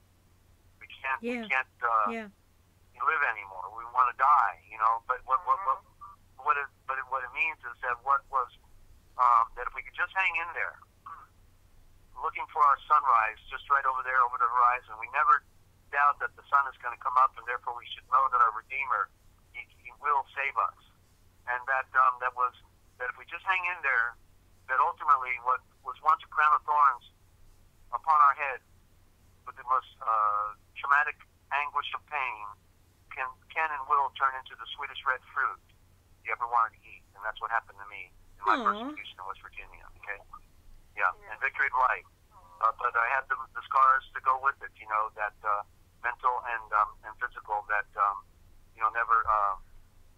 never leave you sometimes. But nonetheless, I had victory of life. So that's the meaning of the crown of thorns. But then another corona was put on Yeshua on his head, because when he rose from the dead, at the very moment he rose from the dead, the sun rose up over the horizon, and that was his logo, his image, because he went back to being spirit. And as he rose from the dead in physical form, his logo was rising over the horizon, which is the throne of the sun that he shines down upon us on. He maintains all the universe. All power was given unto him, because all power originally had been with him. He came to earth to give a message, but he maintains the entire universe for the Father. Talk about power, right? Yeah, that's a big job. Yeah. Yeah. To find their power, comparison to our smallness is impossible. Impossible. Wow. Okay. Yeah. So we got Shelley on with us from Cauliflower, the left state, California, and so Shelley, did you want to do a follow up, or do you have another one? That was so good. I know. I feel like Ninja. Wow. Sorry, please continue. Okay, here, this one that I just thought of is not that the world is going to be destroyed, right? Right. Okay. Yeah, and then I jump in with after yours. So go ahead. Okay, the world's going to be the world is going to be destroyed. They're destroyed. So if we're all going to be destroyed, will the people that didn't make it, will they be reincarnated back onto this earth, and will it be like restored somehow? Because if they have to keep redoing it again, wouldn't they have to come to earth? Okay. And do it again, and it won't. Yeah, I don't. You know what I mean? Right. In other words, okay. First of all, we know that the word hell, Sheol, Hades, Pluto, all these words have nothing to do with some place where you go and burn forever. It has to do with the grave, and so the grave is the second death, and that's where we go. So the question is, if we cannot make it back home to the light, then what happens to us? Well, if the world is destroyed, can another race, born down here, to do it again and again and again. Okay. But it's going to be destroyed. So. Right. Well, that's the way it looks, certainly, and I tend to think it's absolutely true, and but because we see the infinite numbers of stars out there in our universe, even the Essenes, apparently the Essenes also, and this is based on reading the writings of Zeke, who translated a number of the Essene writings. He says that they said there was life on other planets, but we can never go there. But therefore, when we're in harmony with life and nature and the universe and the spirit, then we're in harmony with those people as well, wherever they are on other planets. And so nature teaches us that there is life out there. That nature on Earth is speaking. If we follow the metaphors and symbols of nature, it tells a story. And so the story is that even though there's few planets that would have life out there, there most likely probably is other planets with life, because that's his intention. The intention of the Great One is to bring forth a race of people that would serve him. So naturally, if he could create one lower garden over here, he could create a lower garden over there. That's given pretty easy to deduce. So we can't make anything out of it because we don't have any information on it, and therefore, but yet Yeshua, in the misnomered Aquarian Gospel, which is the original Gospel, and it's been established that our received Gospels, or Synoptic Gospels, also had the element of incarnation in there, where, like in the original Gospel, he says that that we would have the ability to go back on another round. In other words, what is the divine love? Because we know that our parents are a picture of the great parent, so we know that our parents would never want us tortured forever and ever. And what is the intention of the divine love? That we go back home. So the divine love would certainly bring us back in another place and time. We would most certainly not remember, not remember, another life that we had. But the implication is that if we live with honor and integrity, then we would be helped out in the next round. But if we lived like the scumbags of the psychopaths or whoever, these Freemasons and these cardinals and priests and all these people are going to be coming back as abused parties. They're coming back as tortured victims. They're going to come back being put on the front line of a war somewhere. They're going to drown in the deep ocean alone. That's what their fate is, because that's natural law. natural law. So you see, so I don't claim to ever have been here before. I don't remember, so I can't claim that. But I know people that think they we're Cleopatra and everything else. It's insane. I think I've met about 25 people now that think they were Cleopatra. So that's rather interesting. How could they have all been Cleopatra, right? You know what I mean? So, but nonetheless, talking on a serious note, the divine love will not torture us forever, and that's the good news. So any of our loved ones that we know they didn't make it, then we know the divine love will simply, be good to them, and somewhere, somehow, give them another shot if they didn't have the truth, the whole truth and nothing but the truth, because that's what we need. Okay? Very good. Thank you. All right. Right. So I want to throw one in, and then, you or Ninja, you have one, and I'll take one with you. But we're glad to have Shelley on today, and she has a laundry list here. We may have to go through on a couple of different programs to get through it all. For sure. I'm running out of voice here, but I wanted to share this one because, it's like, how did I miss this? And I was reading my scriptures last night, and you know how some people, like the Jehovah's Witnesses, think that only 144,000 people are going to be saved? Yeah. Have you heard that before, Ninja? Yep. They've even made TV shows about it, about that number. Yeah. Yeah. Okay.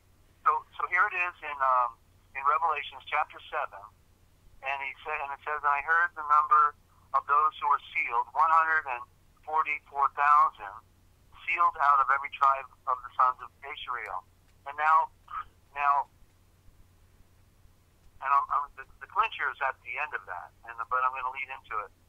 So some people actually think that only 144,000 people are going to be saved, which means then that our judge is not has partiality.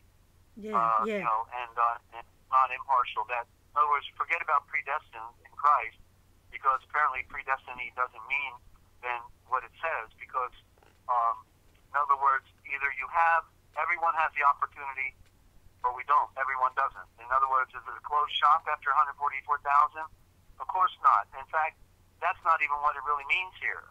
Now, first of all, on gravestones, they had a book, and in the book, depending upon when somebody died, they could look in a book and find a saying that went with these certain numbers. So it might mean, like the father died in a certain year, so they say, our father loved us tremendously. And you add up the letters, and you get the year that the father died. So depending upon the year he died, you can get a statement, and you add up the letters. It's just like a secret code. Wow. In other words, it's a cipher, right? Yeah. It doesn't put the date. It doesn't put the date on the gravestone. Only the slogan that is associated with the number. So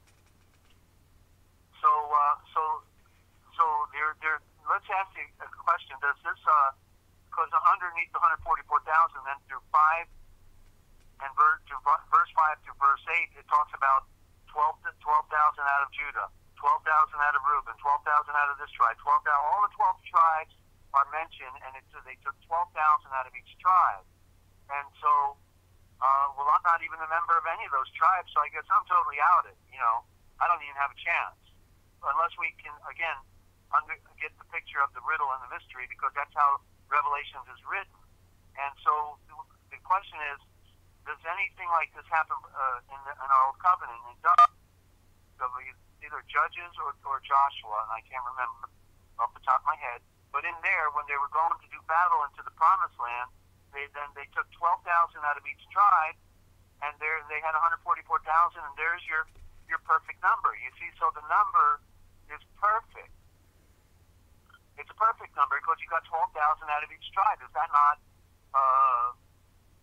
contrary, to logic, that there would be, what I'm saying, 12,000 exactly saved out of each tribe, or coming to the table? So it's a symbolic statement that that is about perfection, because what we're supposed to come into when we come into our promised land is the state of perfection. We were told to be perfect, or our Father is perfect. And so if we were to add up or the number of 144,000 in the book of the code for 144,000 144,000. It is the year our Father came.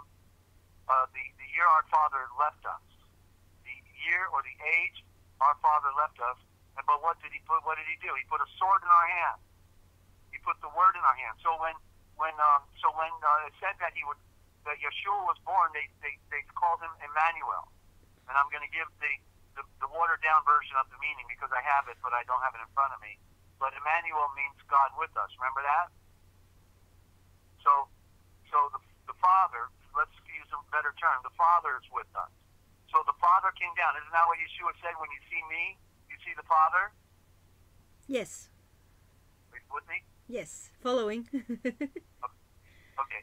So remember, he was showing them the Father. They didn't see the Father. They had the Mother. They only had the woman. Esha Re'ul. Esha is female. And so he comes and brings the Father. And so the Father came down to visit them, and he stayed with them for 3 years. And then he went away. And so 144,000 means the age our Father left us, or the year our Father left us. The same word means age or year or day. Okay? So literally, that's when he went back home to the throne of the Son to serve us as the Spirit, and therefore, but he put a sword in our hand, which is the Word, so that we could do battle, just like Joshua in the Old Covenant with 12,000 out of each tribe into the Promised Land to do business. To use a cliche to kick butt, you know what I mean? That he put a sword in our hand. If we are perfect by our nature, then we will be able to conquer, because conquering comes also through the perfection in the great mystery. And so, to dispel the fallacy that this, you can only have 144,000 people saved and that's it. Sorry, Charlie. Let's go to verse 9. I saw this last night. It's like, wow, how did I miss this all these years? Verse 9. After I looked, now that they just numbered 12,000 out of each tribe. Now verse 9. And I looked and I saw a great multitude, which nobody could count. Meaning they couldn't count the number, from every nation and from tribes and from peoples and from languages around the world, in other words, standing before the throne, before the Ram, clothed with white robes. Did you hear me say, who nobody could count, a great multitude without number? Yeah. Yeah, because I remember you saying when they said specific numbers, they overestimated them, and now they're not. Now they're saying they can't count the number. Right. Well, right. Well, okay. Without remembering that specific conversation, nonetheless, the point is that that here, in plain terminology, without using number references, because numbers are a code. Like I said, Tau Zen. Remember, Tau is at the end, and Zen is the highest point, and that's what the symbolism is creating.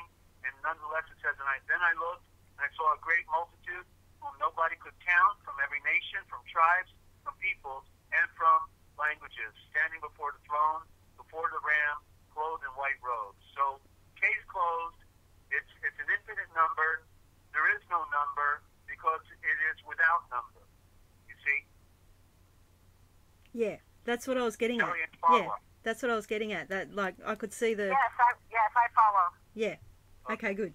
Okay, very good. Thank you. And so, I'm winding down. Was there any follow-up with you, Shelley? No more follow-up. I'm good. You're good? Okay. Mm-hmm. Okay, well, great. Well, then, let's do it again. If you're good next week, let us know. And we'll, okay. We got to bring you back on with one or two, because I like this interaction.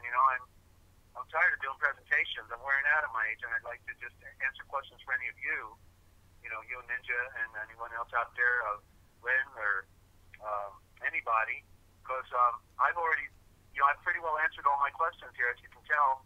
I've pretty well been down the rabbit hole as far as it goes, and I'm about to do the most important transliteration in modern time, because not because I'm worthy of it, but because the lies and the deceit of these controlling factions are so great, and he had to get the download to somebody, and I was just ready to receive from him, because I saw what my parents did or didn't do for me, and I knew I had a lot of work, so I hit the books, and he collected Bibles, ended up with 60 plus translations.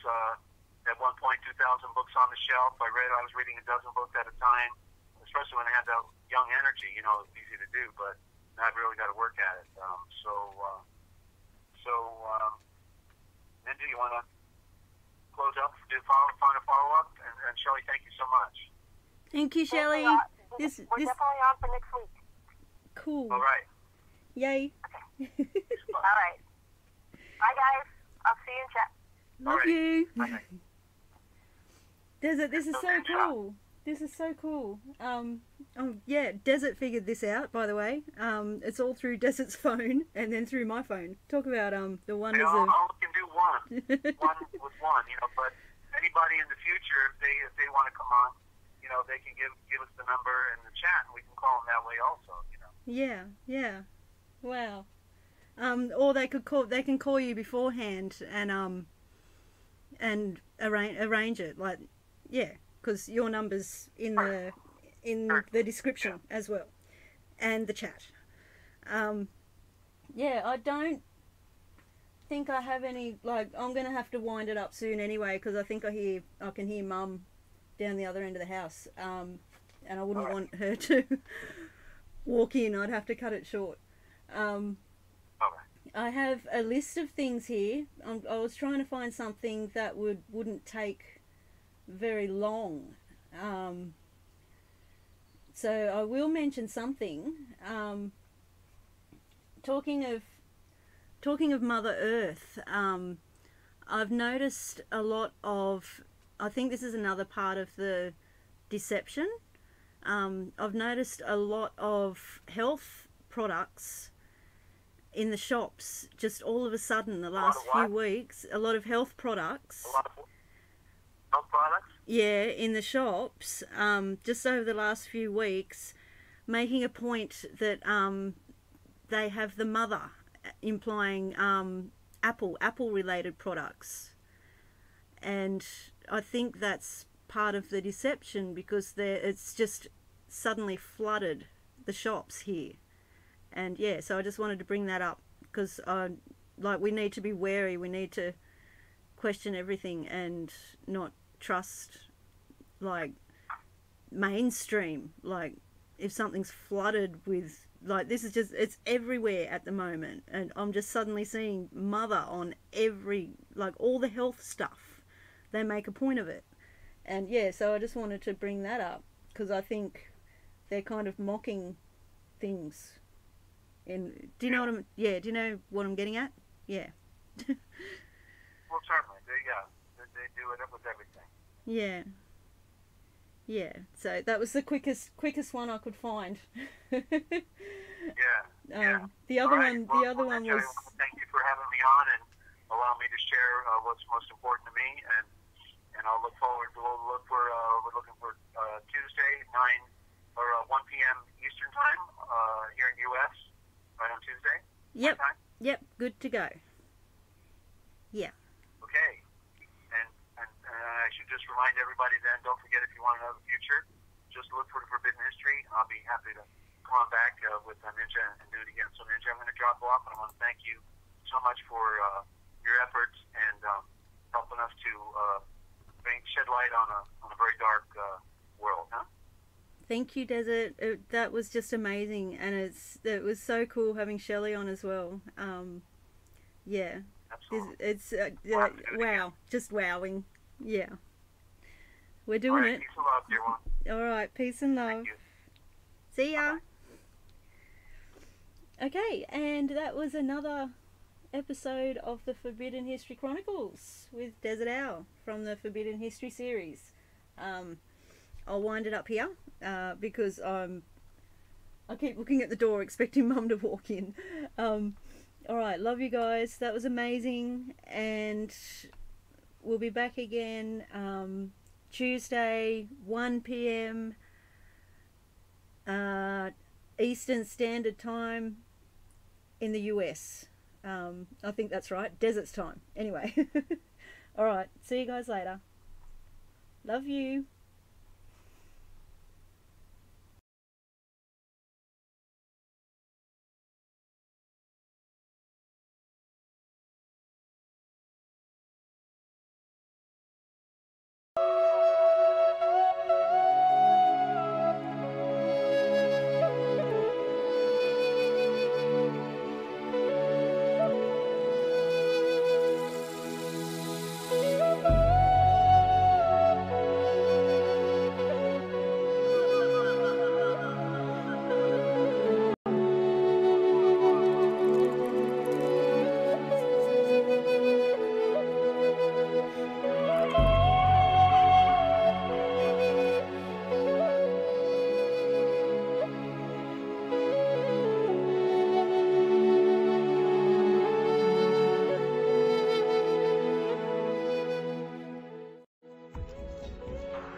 Conference. 3, to record the conference.